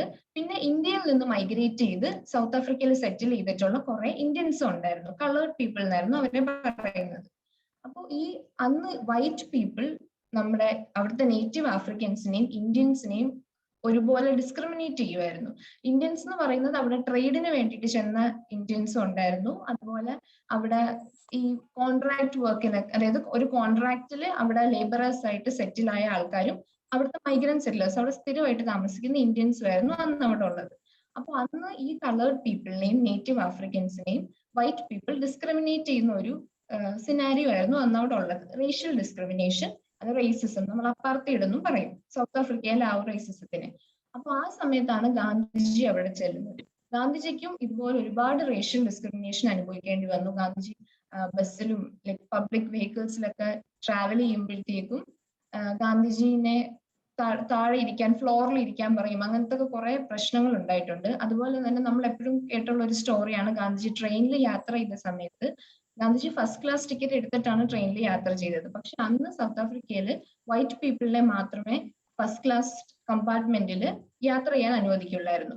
അപ്പൊ അന്ന് ഗാന്ധിജിക്കും ഇതുപോലെ പ്രശ്നം അനുഭവിക്കേണ്ടി വന്നു. ഗാന്ധിജിനെ ഫസ്റ്റ് ക്ലാസ് കമ്പാർട്ട്മെന്റിൽ ഇരിക്കാൻ പറ്റില്ല എന്ന് പറയുകയും ഗാന്ധിജിനെ പുറത്താക്കുകയും ചെയ്തു. പക്ഷെ ഗാന്ധിജി അതിനെ റെസിസ്റ്റ് ചെയ്തു. പക്ഷെ ഗാന്ധിജിനെ ബീറ്റ് ചെയ്തിട്ട് അവര് ട്രെയിനിൽ നിന്ന് പുറത്താക്കിയാണ് ഉണ്ടായത്. പക്ഷെ ഗാന്ധിജി അന്ന് അവിടെ നിന്ന് ആലോചിച്ചു. ഗാന്ധിജിക്ക് രണ്ട് കാര്യം ചെയ്യായിരുന്നു. ഒന്ന്, ഇവിടെ ഡിസ്ക്രിമിനേഷൻ ആണ്, ഇവിടെ this place is not at all appropriate എന്ന് കരുതിയിട്ട് തിരിച്ച് ഇന്ത്യയിലേക്ക് മടങ്ങായിരുന്നു. അല്ലെങ്കിൽ ഗാന്ധിജിക്ക് അവിടെ നിന്ന് ഗാന്ധിജിയുടെ റൈറ്റിന് വേണ്ടി പൊരുതുകയും ചെയ്യായിരുന്നു. അപ്പൊ ഗാന്ധിജി ആലോചിച്ചു, ഗാന്ധിജിക്ക് റൈറ്റ്സ് ഉണ്ട്, നമുക്ക് എല്ലാവർക്കും, നമ്മൾ ഓരോ മനുഷ്യർക്കും റൈറ്റ്സ് ഉണ്ട്, നമ്മളെ ആർക്കും വെറുതെ ഡിസ്ക്രിമിനേറ്റ് ചെയ്യാൻ പറ്റില്ലല്ലോ, നമ്മളൊക്കെ ജീവിക്കേണ്ട വേൾഡ് ആണിത്. അപ്പൊ ഗാന്ധിജിയുടെ റൈറ്റ്സിന് വേണ്ടിയിട്ട് അവിടെയുള്ള എല്ലാ ഇന്ത്യക്കാരുടെയും, അവിടെ ഡിസ്ക്രിമിനേഷൻ അനുഭവിക്കുന്ന എല്ലാവരുടെയും റൈറ്റ്സിന് വേണ്ടിയിട്ട് സ്ട്രഗിൾ ചെയ്ത് അവിടെ നിൽക്കണം എന്ന് ഗാന്ധിജി അന്ന് തീരുമാനിച്ചു. അന്ന് ഗാന്ധിജിനെ ട്രെയിനിൽ നിന്ന് പുറത്താക്കി അതേ റെയിൽവേ സ്റ്റേഷന് മുന്നിൽ ഇന്ന് ഗാന്ധിജിയുടെ ബ്രോൺസ് സ്റ്റാച്ചു ആണ് നമുക്ക് കാണാൻ പറ്റുന്നത്. ഇതാണ് പീറ്റർ മാരിറ്റ്സ്ബർഗ്. ഈ ഫോട്ടോയിൽ കാണുന്നത് പീറ്റർ മാരിറ്റ്സ്ബർഗ് റെയിൽവേ സ്റ്റേഷൻ ആണ് സൗത്ത് ആഫ്രിക്കയിലെ. അവിടെ ആ റെയിൽവേ സ്റ്റേഷന് ഫ്രണ്ടിൽ ഇന്ന് ഗാന്ധിജിയുടെ ഒരു ബ്രോൺസ് സ്റ്റാച്ചു നമുക്ക് കാണാൻ പറ്റും. അപ്പോൾ ഗാന്ധിജി 21 ഇയേഴ്സ് ആണ് സൗത്ത് ആഫ്രിക്കയിൽ സ്പെൻഡ് ചെയ്തത്. അവിടെ വെച്ചായിരുന്നു ഈ developed his political views and ethics. Okay, അങ്ങനെ ഗാന്ധിജി സൗത്ത് ആഫ്രിക്കയിൽ അവിടെ ഒരുപാട് സ്ട്രഗിൾ നടത്തിയിരുന്നു. അതിനുശേഷമാണ് ഗാന്ധിജി ഇന്ത്യയിലേക്ക് വന്നത്. അപ്പോൾ ഗാന്ധിജി സൗത്ത് ആഫ്രിക്കയിൽ ചെയ്ത മറ്റു കാര്യങ്ങളൊക്കെ എന്താന്ന് നമുക്ക് ജസ്റ്റ് ഒന്ന് നോക്കാമേ. സോ ഗാന്ധിജി അവിടുത്തെ സൗത്ത് ആഫ്രിക്കൻ ഇന്ത്യൻ കമ്മ്യൂണിറ്റിയുടെ ലീഡർ ആയിട്ട് മാറി. അതുപോലെ തന്നെ അവിടെയുള്ള ലേബേഴ്സിനെയൊക്കെ, ഇന്ത്യൻ ലേബേഴ്സിനെയൊക്കെ സപ്പോർട്ട് ചെയ്യാൻ വേണ്ടിയിട്ട്, അവർക്ക് ഹെൽപ്പിന് വേണ്ടിയിട്ട് നഗാൽ ഇന്ത്യൻ കോൺഗ്രസ് എന്ന് പറഞ്ഞിട്ട് ഒരു ഓർഗനൈസേഷൻ 1894 ഗാന്ധിജി കൊണ്ടുവന്നു. അതിനുശേഷം 1899 ഇന്ത്യൻ ആംബുലൻസ് കോർപ്സ് എന്ന് പറഞ്ഞിട്ട് ഒരു ഓർഗനൈസേഷനും ഗാന്ധിജി കൊണ്ടുവന്നു. അതായത് അന്ന് ഗാന്ധിജി ഒരു 2 ഫേസ് ആയിട്ടായിരുന്നു ഗാന്ധിജിയുടെ സൗത്ത് ആഫ്രിക്കയിലെ ലൈഫിനെ നമുക്ക് പറയാൻ പറ്റുന്നത്, ആ സ്ട്രഗിൾസിനെ. ഫസ്റ്റ് ഫേസ് മോഡറേറ്റ് ആയിരുന്നു. അതായത് ഗാന്ധിജി റൂൾസ് ഒന്നും ബ്രേക്ക് ചെയ്യാണ്ട് കറക്റ്റ് കോൺസ്റ്റിറ്റ്യൂഷണലി, അതായത് നല്ല പീസ്ഫുൾ ആയിട്ടായിരുന്നു ഗാന്ധിജി ആ സമയത്ത് വർക്ക് ചെയ്തിരുന്നത്. അപ്പോൾ അന്ന് 1899 ബോയർ വാർ എന്ന് പറഞ്ഞിട്ടൊരു വാർ അവിടെ ഉണ്ടായി സൗത്ത് ആഫ്രിക്കയിൽ. അത് ബ്രിട്ടീഷുകാരും സൗത്ത് ആഫ്രിക്കൻ ട്രൈബ്സും തമ്മിലായിരുന്നു ആ വാർ. ആ വാറിൽ ഗാന്ധിജി ആരെയാ സപ്പോർട്ട് ചെയ്തെന്ന് പറയാൻ പറ്റുമോ? ബ്രിട്ടീഷുകാരെ ആയിരിക്കുമോ സൗത്ത് ആഫ്രിക്കൻ ട്രൈബ്സിനെ ആയിരിക്കുമോ? South African tribes. ഗാന്ധിജി അന്ന് സപ്പോർട്ട് ചെയ്തത് ബ്രിട്ടീഷുകാരെ ആയിരുന്നു. കാരണം ഞാൻ പറഞ്ഞില്ലേ, ഗാന്ധിജി അന്നൊരു മോഡറേറ്റ് ഫേസ് ആണ് ഫോളോ ചെയ്തത്. ഗാന്ധിജി കരുതി അതായത് ഗാന്ധിജി അന്നത്തെ അവിടുത്തെ ആൾക്കാർ വിചാരിച്ചു നമ്മൾ ബ്രിട്ടീഷുകാരെ സപ്പോർട്ട് ചെയ്തതിന് ശേഷം അപ്പൊ അങ്ങനെ ഉണ്ടാകുമ്പോഴത്തേക്കും അവര് നമ്മൾ ഇന്ത്യൻസിനെ ഹെൽപ്പ് ചെയ്യും, ഇന്ത്യൻസിനോടുള്ള അട്രോസിറ്റീസ് ഒക്കെ കുറയ്ക്കും എന്നുള്ളൊരു പ്രതീക്ഷയിലാണ് അന്ന് ബ്രിട്ടീഷുകാരെ ഗാന്ധിജിയും അതായത് നമ്മുടെ ഈ ആ ഒരു ഇന്ത്യൻ സൊസൈറ്റി അന്ന് ഹെൽപ്പ് ചെയ്യാൻ ശ്രമിച്ചത്. അതായത് ആ വാറിൽ ഇഞ്ചറി പറ്റുന്ന കാഷ്വാലിറ്റി വരുന്ന ബ്രിട്ടീഷുകാരെയൊക്കെ സഹായിക്കാൻ വേണ്ടിയിട്ടായിരുന്നു ഇന്ത്യൻ ആംബുലൻസ് കോർപ്സ് ഫോം ചെയ്തത്. പക്ഷെ സൗത്ത് ആഫ്രിക്കയിലുള്ള ഈ ഓരോ സ്ട്രഗിൾസിൽ നിന്നും ഗാന്ധിജി കൂടുതൽ ലെസൺസ് പഠിക്കുമായിരുന്നു. അതൊക്കെയാണ് നമ്മുടെ ഇന്ത്യൻ ഫ്രീഡം സ്ട്രഗിളിന് ഒരുപാട് ഹെൽപ്പായിട്ട് വന്നൊരു കാര്യം. അതുപോലെ ഗാന്ധിജി പിന്നീട് സൗത്ത് ആഫ്രിക്കയിലെ ദർബൻ എന്ന് പറഞ്ഞ സ്ഥലത്തിനടുത്ത് ഫീനിക്സ് ഫാം സെറ്റ് ചെയ്യുകയും സൗത്ത് ആഫ്രിക്കയിൽ തന്നെ ടോൾസ്റ്റോയ് ഫാം, ജോഹന്നാസ്ബർഗിൽ ടോൾസ്റ്റോയ് ഫാമും സെറ്റപ്പ് ചെയ്യുകയുണ്ടായി. അത് സൗത്ത് ആഫ്രിക്കയിൽ താമസിക്കുന്ന ഇന്ത്യൻസിന് വേണ്ടിയിട്ടാണ് ഗാന്ധിജി ഇതൊക്കെ ഫോം ചെയ്തത്. ഗാന്ധിജിയുടെ ഫസ്റ്റ് സത്യാഗ്രഹം നടന്നത് സെപ്റ്റംബർ 1906 സെക്കൻഡ് വൺ 1907 ജൂണിലായിരുന്നു. അത് ബ്ലാക്ക് ആക്ടിനെതിരായിട്ടായിരുന്നു. സത്യാഗ്രഹം എന്ന് കേട്ടിട്ടുണ്ടല്ലോ. അതായത് ഗാന്ധിജിയുടെ വളരെ പീസ്ഫുൾ ആയിട്ടുള്ള ഒരു മോഡ് ഓഫ് പ്രൊട്ടസ്റ്റ് ആണ് സത്യാഗ്രഹം. 1908 ഗാന്ധിജി ജയിലിലും പോകേണ്ടി വന്നു. കാരണം ഇതുപോലുള്ള പ്രൊട്ടസ്റ്റ് ഒക്കെ വരുമ്പോഴത്തേക്കും ഇന്ത്യയിലും സൗത്ത് ആഫ്രിക്കയിലും ഗാന്ധിജി ജയിലിൽ കിടന്നിട്ടുള്ളതാണ്. അങ്ങനെ സൗത്ത് ആഫ്രിക്കയിലെ ഈ സ്ട്രഗിൾസിനൊക്കെ വേണ്ടി സപ്പോർട്ട് ചെയ്ത് നിന്ന സമയത്ത് നമ്മുടെ ഇന്ത്യയിൽ ഫുള്ള് പ്രശ്നങ്ങളായിരുന്നു. അതായത് ബ്രിട്ടീഷ് ആധിപത്യം നടക്കുന്ന ഒരു സമയമായിരുന്നു ഇന്ത്യയിൽ. അങ്ങനെ ഗാന്ധിജിയുടെ പൊളിറ്റിക്കൽ മെന്റർ ആയിട്ടുള്ള ഗോപാലകൃഷ്ണ ഗോഖലെ ഗാന്ധിജിയോട് ഇന്ത്യയിലോട്ട് വരാൻ ആവശ്യപ്പെടുകയും 1915 ഗാന്ധിജി ഇന്ത്യയിലേക്ക് എത്തുകയും ചെയ്തു. ജാനുവരി 9 സൗത്ത് ആഫ്രിക്കയിൽ നിന്ന് ഇന്ത്യയിലേക്ക് ഗാന്ധിജി എത്തിയത്. ആ ദിവസത്തിനെ എന്തായിട്ടാണ് നമ്മൾ സെലിബ്രേറ്റ് ചെയ്യുന്നത്? അന്ന് നമ്മൾ പറഞ്ഞായിരുന്നല്ലോ കഴിഞ്ഞ ഡിസ്കഷനിൽ, അറിയാമോ?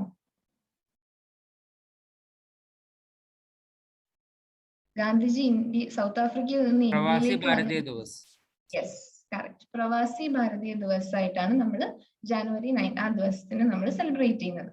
അങ്ങനെ ഗാന്ധിജി ഇന്ത്യയിൽ വന്നതിന് ശേഷം 1916 ഗാന്ധിജിയുടെ ഫസ്റ്റ് പബ്ലിക് അപ്പിയറൻസ് നടക്കുന്നത്. അന്ന് BHU ബനാറസ് ഹിന്ദു യൂണിവേഴ്സിറ്റിയുടെ ഇനാഗറേഷൻ ആയിരുന്നു ഗാന്ധിജിയുടെ ഫസ്റ്റ് പബ്ലിക് അപ്പിയറൻസ് ഇന്ത്യയിൽ വന്നിട്ടുള്ളത്. ആ ഒരു പബ്ലിക് അപ്പിയറൻസിലാണ് ഗാന്ധിജി ഇന്ത്യൻസിനെ ഫുള്ളി യുണൈറ്റ് ചെയ്ത് ബ്രിട്ടീഷുകാർക്കെതിരെ പോരാടണം എന്നുള്ള ആ ഒരു ഐഡിയ എല്ലാവരിലേക്കും എത്തിച്ചത്.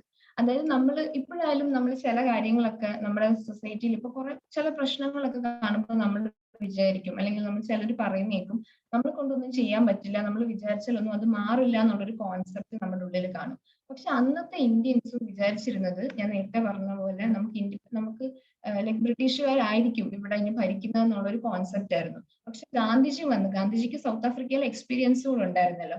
ഗാന്ധിജി വന്നിട്ട് ആൾക്കാരെ പറഞ്ഞ് മനസ്സിലാക്കി, അതായത് എല്ലാ സിറ്റിസൺസും കൂടി ഒരുമിച്ച് നിന്ന് കഴിഞ്ഞാൽ ബ്രിട്ടീഷുകാരെ പുറത്താക്കുകയും ഇന്ത്യൻസിന് ഇൻഡിപെൻഡൻസ് കിട്ടും എന്നുള്ള ആ ഒരു ട്രൂത്ത്, ആ ഒരു ബിലീഫ് എല്ലാവർക്കും എത്തിച്ചു നൽകാനാണ് ഗാന്ധിജി ആദ്യം തന്നെ ട്രൈ ചെയ്തത്. അങ്ങനെ ഗാന്ധിജി ഒരു പോപ്പുലർ ലീഡർ ആയിട്ട് മാറുകയും ഗാന്ധിജി ഫ്രീഡം സ്ട്രഗിൾ, നമ്മുടെ ഇൻഡിപെൻഡൻസ് മൂവ്മെന്റ് ആരംഭിക്കുകയും ചെയ്തു.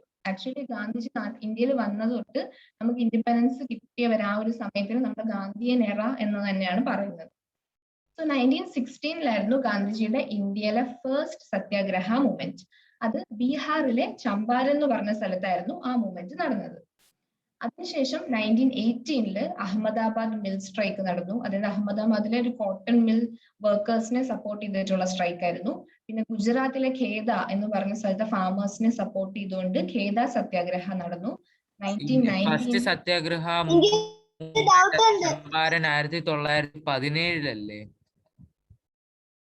1917 അത് 16 പറയും. എന്നുവെച്ചാ 16 ആണ് എന്റെ വിശ്വാസം. 17 ആണോ? ഞങ്ങൾ പഠിച്ചത് 17 അതെയോ? ഓക്കെ, അതൊന്നും കൂടി ഞാൻ നോക്കിയിട്ട് കറക്റ്റ് ചെയ്ത് പറയാം കേട്ടോ. 16 ആണെന്നായിരുന്നു എന്റെ ഒരു വിശ്വാസം. ഞാൻ ഒന്നും കൂടെ നോക്കിയിട്ട് ചേഞ്ച് ഉണ്ടെങ്കിൽ പറയാവേ. ഓക്കെ. അപ്പൊ 1918 പിന്നെ അതിനുശേഷം 1919 ഖിലാഫത്ത് മൂവ്മെന്റ് ഉണ്ടായി. അതും ഒക്കെ നമ്മുടെ ഇന്ത്യൻസിനെ ഒക്കെ ഒരുമിച്ച് നിർത്തിയിട്ട് ബ്രിട്ടീഷുകാർക്കെതിരെ ഫൈറ്റ് ചെയ്യാനുള്ള ഒരു മൂവ്മെന്റ് ആയിരുന്നു ഖിലാഫത്ത് മൂവ്മെന്റും. 1920 നോൺ കോപ്പറേഷൻ മൂവ്മെന്റ് ഉണ്ടായി. അതായത് ഇതൊക്കെ നമ്മൾ അന്ന് പറഞ്ഞതുകൊണ്ട് ഞാൻ ഒത്തിരി എക്സ്പ്ലെയിൻ ചെയ്യാത്തത്. എന്നാലും നോൺ കോപ്പറേഷൻ മൂവ്മെന്റ് എന്ന് പറയുമ്പോൾ നമ്മൾ ബ്രിട്ടീഷുകാരോട് കോപ്പറേറ്റ് ചെയ്യുന്നതുകൊണ്ടാണ് ബ്രിട്ടീഷുകാർ ഇവിടെ നിൽക്കുന്നത് എന്നുള്ള ഒരു കാര്യം നമുക്ക് മനസ്സിലാവുകയും സോ ബ്രിട്ടീഷുകാരോടുള്ള കോപ്പറേഷൻ കുറയ്ക്കാം എന്ന് നമ്മൾ വിചാരിച്ചു. നമുക്ക് അവരെ പുറത്താക്കാൻ എന്നുള്ള രീതിയിൽ. അതായിരുന്നു നോൺ കോപ്പറേഷൻ മൂവ്മെന്റ്. പിന്നെ അത് ഗാന്ധിജി ഫോളോ ഓഫ് ചെയ്യാണ് ഉണ്ടായത്. 1913 സിവിൽ ഡിസൊബീഡിയൻസ് മൂവ്മെന്റ് ഉണ്ടായിരുന്നു. അത് 1930 തന്നെയാണ് സോൾട്ട് മാർച്ച് നടന്നത്. സോൾട്ട് മാർച്ച് അറിയാലോ, നമ്മുടെ ഗാന്ധിജി സബർമതി തൊട്ട് ദണ്ഡി വരെ ഗാന്ധിജിയും കുറെ ഫോളോവേഴ്സും നടന്നു പോവുകയും ദണ്ഡി സീഷോറിൽ ചെന്നിട്ട് സോൾട്ട് പ്രൊഡ്യൂസ് ചെയ്യുകയും ചെയ്തായിരുന്നു സോൾട്ട് മാർച്ച്. അത് 1930 പിന്നെ 1942 ക്വിറ്റ് ഇന്ത്യ മൂവ്മെന്റും ഗാന്ധിജി ഓർഗനൈസ് ചെയ്തു. അങ്ങനെയായിരുന്നു ഗാന്ധിജിയുടെ ഇന്ത്യയിലെ ഓരോ ഫ്രീഡം സ്ട്രഗിൾസിന്റെ ആ ഒരു തുടക്കം. പിന്നെ ഗാന്ധിജി 5 വട്ടമാണ് കേരളം വിസിറ്റ് ചെയ്തിട്ടുള്ളത്. അത് ആദ്യം 1920 ഗാന്ധിജി കേരളത്തിൽ എത്തിയത്. ഖിലാഫത്ത് മൂവ്മെന്റുമായിട്ട് ബന്ധപ്പെട്ടിട്ടായിരുന്നു ആദ്യമായിട്ട് ഗാന്ധിജി കേരളത്തിൽ എത്തിച്ചേർന്നത്. രണ്ടാമത് 1925 വൈക്കം സത്യാഗ്രഹമായിട്ട് റിലേറ്റ് ചെയ്തിട്ടാണ് ഗാന്ധിജി കേരളത്തിൽ എത്തിയത്. അതായത് അന്ന് കേരളത്തില് കാസ്റ്റ് ഡിസ്ക്രിമിനേഷൻ ഒരുപാട് ഉണ്ടായിരുന്നു. അതായത് അപ്പർ കാസ്റ്റ്, ലോവർ കാസ്റ്റ് എന്നൊക്കെ പറഞ്ഞിട്ട് അന്നത്തെ വലിയൊരു സോഷ്യൽ ഇതിലായിരുന്നു ഈ കാസ്റ്റ് ഡിസ്ക്രിമിനേഷൻ. സോ അതുമായിട്ട് ബന്ധപ്പെട്ട് അതിനെതിരെ ആയിട്ടുള്ളൊരു സത്യാഗ്രഹമായിരുന്നു വൈക്കം സത്യാഗ്രഹ. 1925 ഗാന്ധിജി അങ്ങനെയാണ് കേരളത്തിൽ വന്നത്. പിന്നീട് 1927 അൺടച്ചബിലിറ്റിക്ക് എതിരായിട്ട് ഗാന്ധിജി കേരളത്തിൽ വന്നിട്ടുണ്ടായിരുന്നു. പിന്നെ 1934 for fund raising for the downtrodden, അതായത് പാവപ്പെട്ട ആൾക്കാർക്ക് വേണ്ടിയിട്ട് ഫണ്ട് റേസ് ചെയ്യാൻ വേണ്ടിയിട്ടും ഗാന്ധിജി എത്തിയിരുന്നു. And Gandhiji 5th time last ആയിട്ട് കേരളത്തിൽ വന്നത് 1937 അത് ടെംപ്ലൻറ്ററി പ്രൊക്ലമേഷനുമായിട്ട് ബന്ധപ്പെട്ടായിരുന്നു. ടെംപ്ലൻറ്ററി പ്രൊക്ലമേഷൻ എന്ന് വെച്ചാൽ കേരളത്തിൽ ഇതുപോലെ കാസ്റ്റ് ഡിസ്ക്രിമിനേഷൻ കാരണം ചില സോക്കോൾഡ് ലോവർ കാസ്റ്റിനെയൊക്കെ ടെമ്പിളിൽ കയറ്റാത്ത ഒരു സംഭവം ഉണ്ടായിരുന്നു. അപ്പൊ അതിനെതിരെ അത് മാറിയിട്ട് എല്ലാവർക്കും ടെമ്പിളിൽ കയറാം എന്നുള്ളൊരു റൂള് വന്ന ആ സംഭവമായിരുന്നു ടെംപ്ലൻറ്ററി പ്രൊക്ലമേഷൻ. സോ അതുമായിട്ട് റിലേറ്റഡ് ആയിട്ടാണ് ഗാന്ധിജി ലാസ്റ്റ് ആയിട്ട് കേരളത്തിൽ എത്തിച്ചേർന്നത്. And that was in the year 1937. അങ്ങനെ ടോട്ടലി 5 ടൈംസ് ആണ് ഗാന്ധിജി കേരളത്തിൽ എത്തിയത്. ഇനി ഗാന്ധിജി ഒരു സോഷ്യൽ വർക്കർ ആയിരുന്നു, ഒരു അഡ്വക്കേറ്റ് ആയിരുന്നു എന്നൊക്കെ നമ്മൾ പറഞ്ഞു. അതിനൊക്കെ പുറമെ ഗാന്ധിജി നല്ലൊരു ഒറേറ്ററും നല്ലൊരു റൈറ്ററും ഒക്കെ ആയിരുന്നു. ഗാന്ധിജിയുടെ ലിറ്റററി വർക്ക്സ് നമുക്ക് ഏറ്റവും കൂടുതൽ പരിചയമുള്ള ഗാന്ധിജിയുടെ ഓട്ടോബയോഗ്രഫി ആയിരിക്കും അല്ലെ, the story of my experiments with truth. അത് നമ്മൾ കേട്ടിട്ടുള്ളതാണ്. പിന്നെ ഗാന്ധിജിയുടെ സൗത്ത് ആഫ്രിക്കയിലെ എക്സ്പീരിയൻസ് ഒക്കെ ഗാന്ധിജി എഴുതിയിട്ടുണ്ട്. അതാണ് അതിനെ നമ്മള് ഗാന്ധിജിയുടെ സൗത്ത് ആഫ്രിക്കയിലെ എക്സ്പീരിയൻസും ഗാന്ധിജി ഒരു ഓട്ടോബയോഗ്രഫി പോലെ എഴുതിയിട്ടുണ്ട്. അതിനെയാണ് നമ്മള് സത്യാഗ്രഹ ഇൻ സൗത്ത് ആഫ്രിക്ക എന്ന് പറഞ്ഞിട്ടൊരു ബുക്ക് ഉണ്ട്. പിന്നെ ഗാന്ധിജിക്ക് ന്യൂസ് പേപ്പേഴ്സ് ഗാന്ധിജി പബ്ലിഷ് ചെയ്തിട്ടുണ്ട്. ഹരിജൻ, അതുപോലെ തന്നെ ഇന്ത്യൻ ഒപ്പീനിയൻ എന്ന് പറഞ്ഞുള്ള ന്യൂസ് പേപ്പർ ഗാന്ധിജി സൗത്ത് ആഫ്രിക്കയിൽ വെച്ചിട്ട് പബ്ലിഷ് ചെയ്തതാണ് ഇന്ത്യൻ ഒപ്പീനിയൻ. നവജീവൻ എന്ന് പറഞ്ഞ ന്യൂസ് പേപ്പർ ഉണ്ടായിരുന്നു. അതുപോലെ തന്നെ ഹിന്ദു സ്വരാജ്, യങ് ഇന്ത്യ എന്നൊക്കെ പറഞ്ഞ പബ്ലിക്കേഷൻസും ഗാന്ധിജിക്ക് ഉണ്ടായിരുന്നു. ഇതൊക്കെ ഗാന്ധിജിയുടെ കുറച്ച് ബുക്സ് ആണ്. ഈ ഏറ്റവും ടോപ്പിൽ കാണുന്ന the collected works of Mahatma Gandhi എന്നുള്ളത് നമ്മുടെ ഇന്ത്യൻ ഗവൺമെന്റ് ഗാന്ധിജിയുടെ വർക്ക്സ് എല്ലാം കൂടി കമ്പൈൽ ചെയ്ത് പബ്ലിഷ് ചെയ്തിട്ടുള്ള ഒരു ബുക്കാണ് സത്യാഗ്രഹ ഇൻ സൗത്ത് ആഫ്രിക്ക. പിന്നെ ഗാന്ധിജിയുടെ വേറെ 2 ബുക്സ് ആണ് constructive programme, it's meaning and പ്ലേസും വില്ലേജ് സ്വരാജും. ഇനി ഗാന്ധിജിയെ പറ്റി ഒരുപാട് പേര് ബുക്സ് എഴുതിയിട്ടുണ്ട്. ബയോഗ്രഫി എന്ന് കേട്ടിട്ടില്ലേ? ഓട്ടോബയോഗ്രഫി എന്ന് പറയുമ്പോൾ നമ്മുടെ ലൈഫ് സ്റ്റോറി നമ്മൾ തന്നെ എഴുതുന്നത്. ബയോഗ്രഫി എന്ന് പറയുമ്പോൾ നമ്മളെ പറ്റി ബാക്കിയുള്ളവർ എഴുതുന്നത്. അപ്പൊ ഗാന്ധിജിനെ പറ്റി ഗാന്ധിജിയുടെ ബയോഗ്രഫി ഒരുപാട് പേര് എഴുതിയിട്ടുണ്ട്. അതിൽ ഫേമസ് ആയിട്ടുള്ള ഒരു ബയോഗ്രഫറാണ് ലൂയിസ് ഫിഷർ. അദ്ദേഹത്തിന്റെ ബുക്കാണ്, ഗാന്ധിജിയെ പറ്റിയുള്ള ബുക്കാണ് the life of Mahatma Gandhi. Gandhi prisoner of hope എന്ന് പറഞ്ഞിട്ടുള്ള ബുക്ക് ജൂഡിത്ത് എം ബ്രൗണിന്റെ ആണ്. ഗാന്ധി ബിഫോർ ഇന്ത്യ എന്നുള്ളത് രാമചന്ദ്ര ഗുഹ ഗാന്ധിജിനെ പറ്റി എഴുതിയ ബുക്കാണ്. അതുപോലെ ദ ഗുഡ് ബോട്ട്മാൻ എന്നുള്ളത് രാജ്മോഹൻ ഗാന്ധി എഴുതിയ ബുക്കാണ് കേട്ടോ.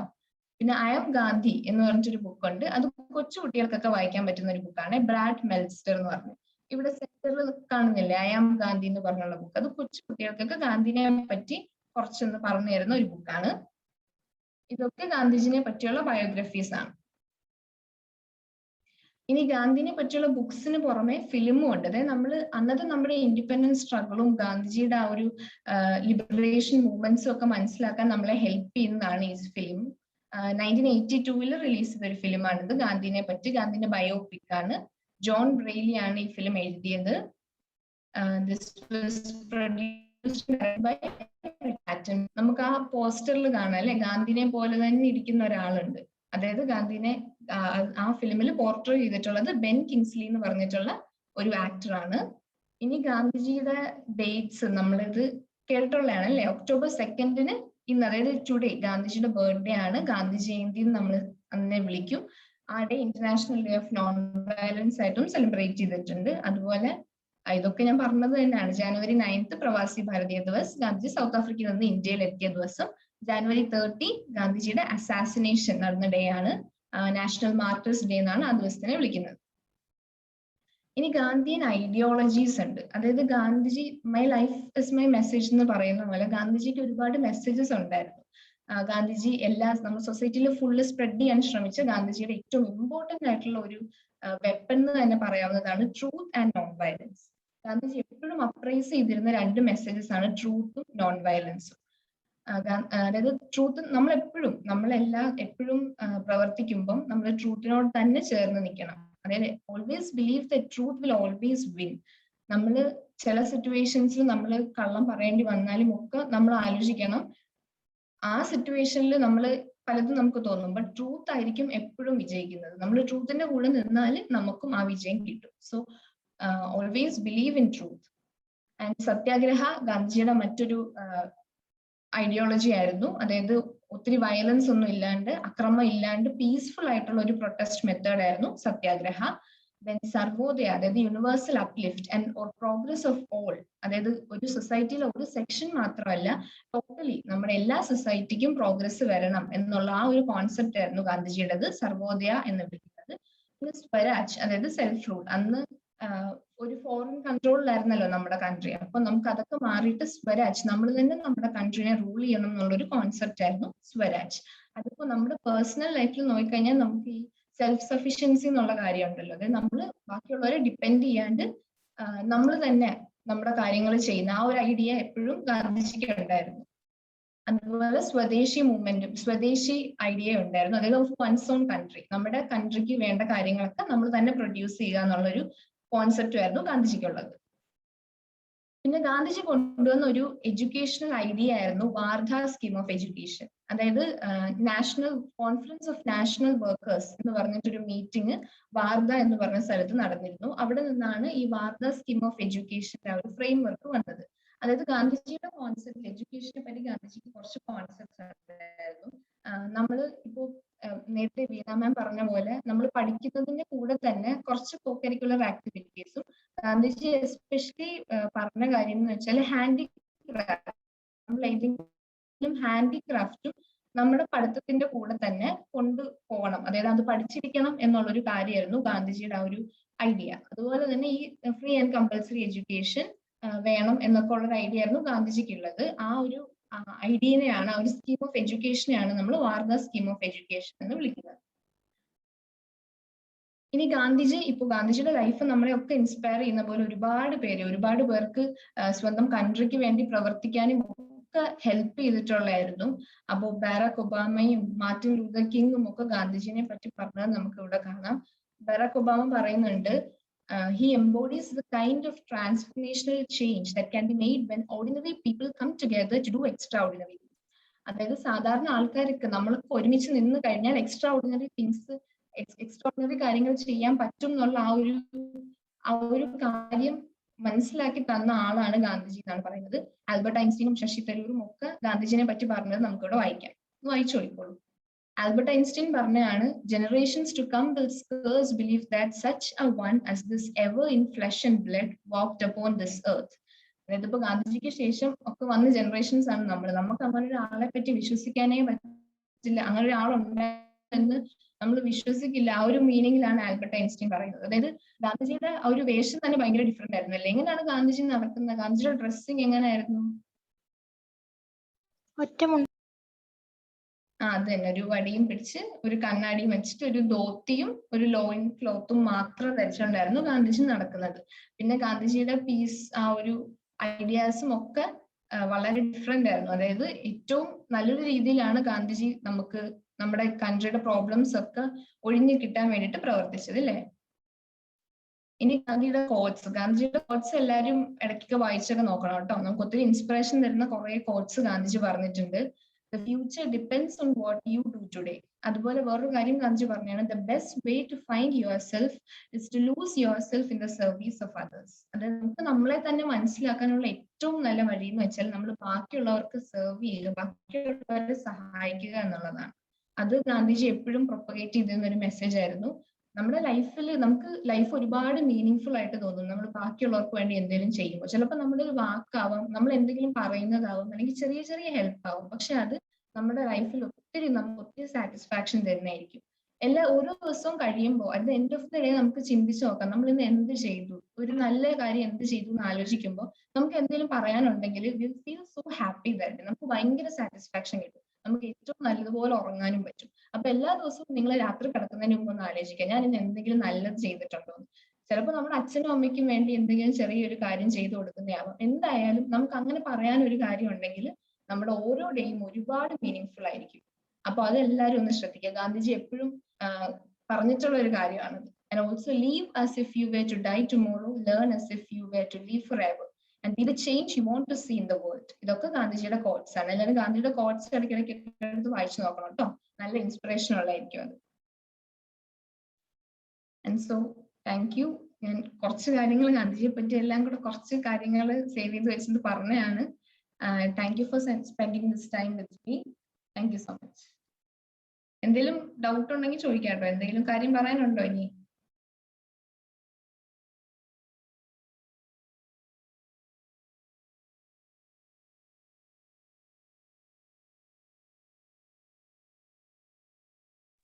Thank you, Asna. Thank you, Asna. Thank you Asna ചേച്ചി. നമ്മുടെ പരിപാടിയുടെ സമയം ഏകദേശം തീരാറായിരിക്കുന്നു. വോട്ട് ഓഫ് താങ്ക്സിനായി നമ്മുടെ എല്ലാം പ്രിയപ്പെട്ട വിനീത മാമിനെ ക്ഷണിച്ചുകൊള്ളുന്നു. Excuse me. Asna, thank you very much. നമ്മുടെ ക്ലാസ് ഇവിടെ അവസാനിച്ചു. അടുത്തത് വോട്ട് ഓഫ് താങ്ക്സ് ആണ്. അതിന് മുമ്പായിട്ട് ക്വിസിന്റെ ചില ഇൻസ്ട്രക്ഷൻസ് നൽകേണ്ടതായിട്ടുണ്ട്. നിങ്ങൾക്ക് എല്ലാവർക്കും അറിയാവുന്നത് പോലെ ഇത്തവണ നമ്മൾ നമ്മുടെ ക്വിസ് നടത്തുന്നത് ഗൂഗിൾ ഫോമിലാണ്. നമ്മൾ ഓൾറെഡി അതിന്റെ രജിസ്ട്രേഷൻ പ്രോസസ്സ് കഴിഞ്ഞിട്ടുണ്ട്.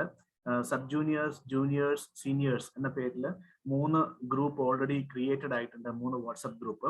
അതിനകത്ത് രജിസ്റ്റർ ചെയ്ത കുട്ടികളുണ്ട്. അപ്പോൾ നമ്മളുടെ ഈ ക്ലാസ്സിൽ നിന്ന് എടുത്ത ഒരു 10 ചോദ്യങ്ങൾ കൂടി ആ ക്വിസിൽ ഉണ്ടായിരുന്നു. മൊത്തം ക്വിസിൽ 25 ക്വസ്റ്റ്യൻസ് ആണ് ഉള്ളത്. അതിൽ 10 എണ്ണം ഇപ്പോൾ അസ്ന എടുത്ത ക്ലാസ്സിൽ നിന്നാണ് ആ 10 എണ്ണം. അപ്പോൾ ഈ ഗൂഗിൾ ഫോം വിത്ത് ക്വസ്റ്റ്യൻസ് ഈ ഒരു ഈവന്റ് എൻഡ് ചെയ്തതിന് ശേഷം ഒരു 5 മിനിറ്റിനുള്ളിൽ ഈ 3 ഗ്രൂപ്പിലും ഈ 3 വാട്സപ്പ് ഗ്രൂപ്പിലും ഷെയർ ചെയ്യും. ആ ഷെയർ ചെയ്തതിന് ശേഷം നിങ്ങൾക്ക് 40 മിനിറ്റ്സ് ഉണ്ട് ഈ 25 ക്വസ്റ്റ്യൻസ് അറ്റൻഡ് ചെയ്യാനായിട്ട്. അപ്പോൾ ആ 40 മിനിറ്റ്സിനുള്ളിൽ ഈ ഗൂഗിൾ ഫോമിലെ ഈ ക്വസ്റ്റ്യൻസിന്റെ ആൻസേഴ്സ് നിങ്ങൾ ഓട്ടോമാറ്റിക്കലി സബ്മിറ്റ് ചെയ്യണം. അതിന്റെ ഇൻസ്ട്രക്ഷൻസ് ഒക്കെ ഓൾറെഡി ആ ഗ്രൂപ്പിൽ കൊടുത്തിട്ടുണ്ട്. അപ്പൊ നിങ്ങൾക്ക് എല്ലാവർക്കും അത് അറിയാമെന്ന് കരുതുന്നു. അപ്പോ ക്ലിയർ ആണോ? എന്തെങ്കിലും സംശയമുണ്ടോ? ക്വിസ് കോമ്പറ്റീഷനുമായിട്ട് മൂവ്മെന്റ് ഇല്ലേ ഗാന്ധിജിയുടെ ചമ്പാരൻ സത്യാഗ്രഹം, അത് ഏത് ഇയർ ആണെന്ന് ചോദിച്ചാൽ ഞങ്ങള് 1916 എഴുതണോ അതോ 1917 എഴുതണോ?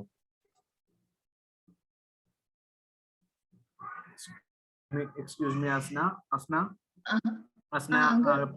പ്രസന്റേഷനുമായിട്ട് ബന്ധപ്പെട്ട ഒരു സംശയമാണ്.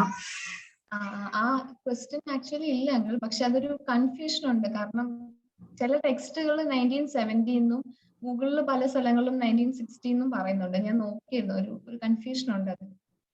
അപ്പൊ ആ ക്വസ്റ്റ്യൻ ഇല്ല, അതിന് ടെൻസ്ഡ് ആവണ്ട. താങ്ക് യു കേട്ടോ. ചോദ്യം ചോദിച്ച ആള് അത് കേട്ടെന്ന് വിചാരിക്കുന്നു. വേറെ എന്തെങ്കിലും ചോദിക്കാനുണ്ടോ?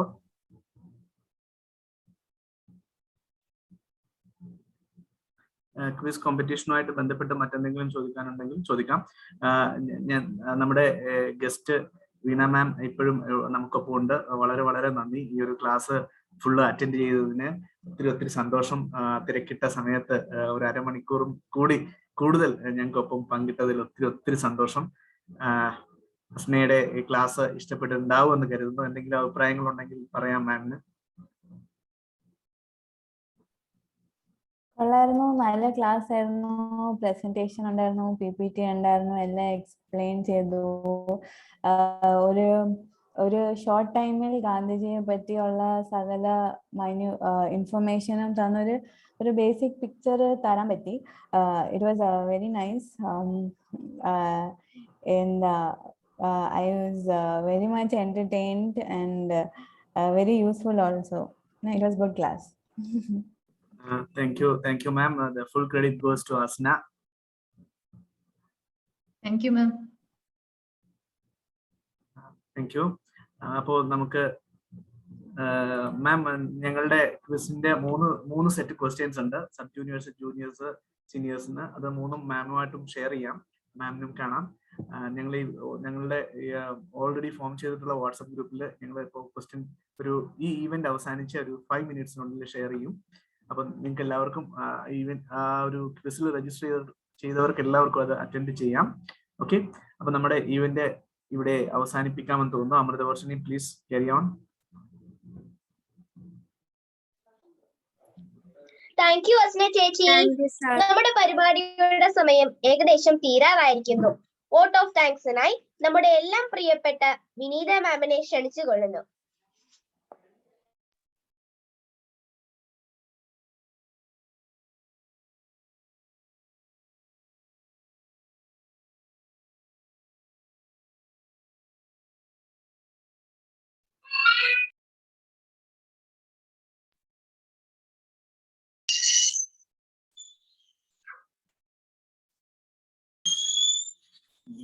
കുട്ടി ബഹളം ഉണ്ടാക്കുന്നതുകൊണ്ടാണ് അൺമ്യൂട്ട് ചെയ്യാൻ പറ്റാത്തത്.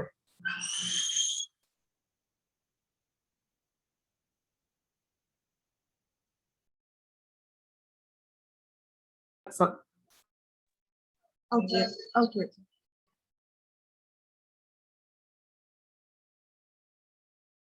ഈ വിശിഷ്ട ദിനത്തിൽ, ഗാന്ധി ജയന്തി ദിനത്തിൽ നമ്മളോടൊപ്പം ഇവിടെ നമ്മുടെ ഈ ഇവന്റിൽ പാർട്ടിസിപ്പേറ്റ് ചെയ്യാനായിട്ട് എത്തിയ നമ്മുടെ വിശിഷ്ട അതിഥിയായ, കുട്ടികളുടെ എല്ലാം വളരെ വലിയ മോട്ടിവേഷനായ വളരെ നല്ലൊരു സ്പീച്ചും കുട്ടികളുടെ സംശയങ്ങളെല്ലാം പറഞ്ഞ് അവരുടെ സംശയങ്ങൾക്കുള്ള ഉത്തരവൊക്കെ വളരെ ലളിതമായ രീതിയിൽ അതിൽ ഒരാളായിട്ട് പറഞ്ഞു കൊടുത്ത നമ്മുടെ മാം വീണ മാമിന് പ്രത്യേകം നന്ദി പറയുന്നു. തിരക്കുകൾക്കിടയിൽ ഇതിനായി സമയം കണ്ടെത്തിയതിന് ma'am specially thank you so much and all the very best for your future. You can do many changes in our country.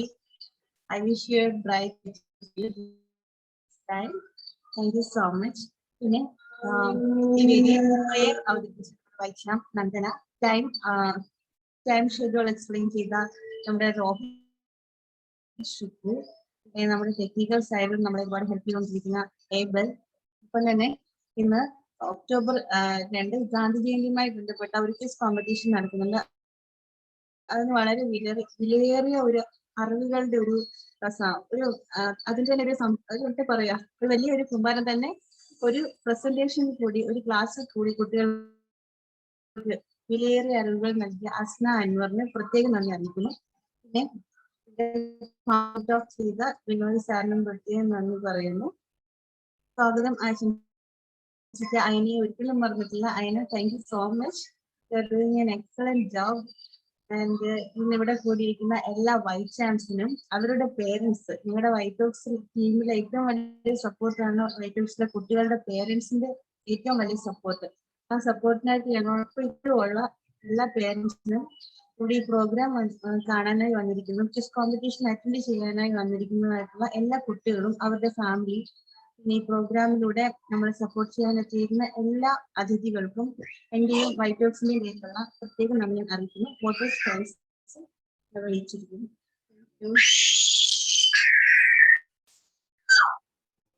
Thank you Vineetha ma'am. ഇത്രയും നേരം ഈ പരിപാടിയിൽ സഹകരിച്ച എല്ലാവർക്കും ഞാൻ നന്ദി അറിയിക്കുന്നു. Thank you. Thank you everyone. Please go to the respective groups. Okay, you will be receiving your questions. ഒരു മിനിറ്റ് വളരെ വളരെ ഇമ്പോർട്ടന്റ് ആയിട്ടുള്ള ഒരു കാര്യം പറയാൻ പറഞ്ഞു. അമൃതവർഷിനി ഇവന്റിന്റെ ആരംഭം തൊട്ട് അവസാനം വരെ വളരെ നല്ലൊരു അവതരണം കാഴ്ചവെച്ച ഞങ്ങളുടെ ലിറ്റിൽ സ്റ്റാമ്പ് അമൃതവർഷിനിക്ക് പ്രത്യേകം നന്ദി പറയുന്നു. അമൃതവർഷിനി നമ്മളോടൊപ്പം ഉള്ളത് പറയാൻ വന്നത്. Thank you thank you so much. Thank you ma'am. Thank U. Vote of thanks പൂർത്തീകരിക്കാൻ കഴിയാതെ പോയത് കുട്ടി ഇടയ്ക്ക് ബഹളം വെക്കുന്നതുകൊണ്ടാണ്, ക്ഷമിക്കണം. അപ്പൊ നമ്മുടെ ഇന്നത്തെ ഈവന്റ് ഇവിടെ അവസാനിക്കുകയാണ്. എല്ലാവരും ക്വിസിന് പാർട്ടിസിപ്പേറ്റ് ചെയ്യുന്നവര് നിങ്ങളുടെ റെസ്പെക്റ്റീവ് ഗ്രൂപ്പ്സിലേക്ക് വാട്സ്ആപ്പ് ഗ്രൂപ്പിൽ റെഡി ആയിരിക്കുക. ക്വസ്റ്റ്യൻസ് നിങ്ങൾക്ക് ഒരു 5 മിനിറ്റ്സിനുള്ളിൽ നിങ്ങളുടെ ഗൂഗിൾ ഫോംസ് നിങ്ങളുടെ റെസ്പെക്റ്റീവ് ഗ്രൂപ്പ്സിൽ ലഭിക്കുന്നതായിരിക്കും. Okay, anything else? അടുത്ത വെള്ളിയാഴ്ച വേറൊരു ഗസ്റ്റുമായി നമുക്ക് കാണാം. പുതിയൊരു വൈറ്റ് ടോക്കും അതോടൊപ്പം പുതിയൊരു ഗസ്റ്റ് ആനന്ദ് ചന്ദ്രശേഖർ ആണ്. അദ്ദേഹം ഇത്തവണ വീണ മാമിനെ പോലെ ഇത്തവണത്തെ സിവിൽ സർവീസിൽ 148 റാങ്ക് ലഭിച്ച 148 ആണെന്നാണ് എൻ്റെ ഓർമ്മ, റാങ്ക് ലഭിച്ച വ്യക്തിയാണ്. അദ്ദേഹമാണ് അടുത്ത ആഴ്ചത്തെ നമ്മുടെ ഗസ്റ്റ്, അടുത്ത വെള്ളിയാഴ്ച. അപ്പോൾ അടുത്ത വെള്ളിയാഴ്ച ഇനി നമുക്ക് ആ ഒരു ഇവന്റിൽ എല്ലാവരുമായി കാണാം. അതുവരേക്കും വിട. ക്വിസിൽ പാർട്ടിസിപ്പേറ്റ് ചെയ്യുന്നവർ please go back to your WhatsApp group. Okay, bye, take care. Thank you ma'am. Thank you. Bye all. Thank you everyone. Thank you all. Thank you, ma'am. Thank you, ma'am. Thank you. Thank you, madam. Thank you, madam. Thank you, sir. Thank you, sir. Hi, Papa.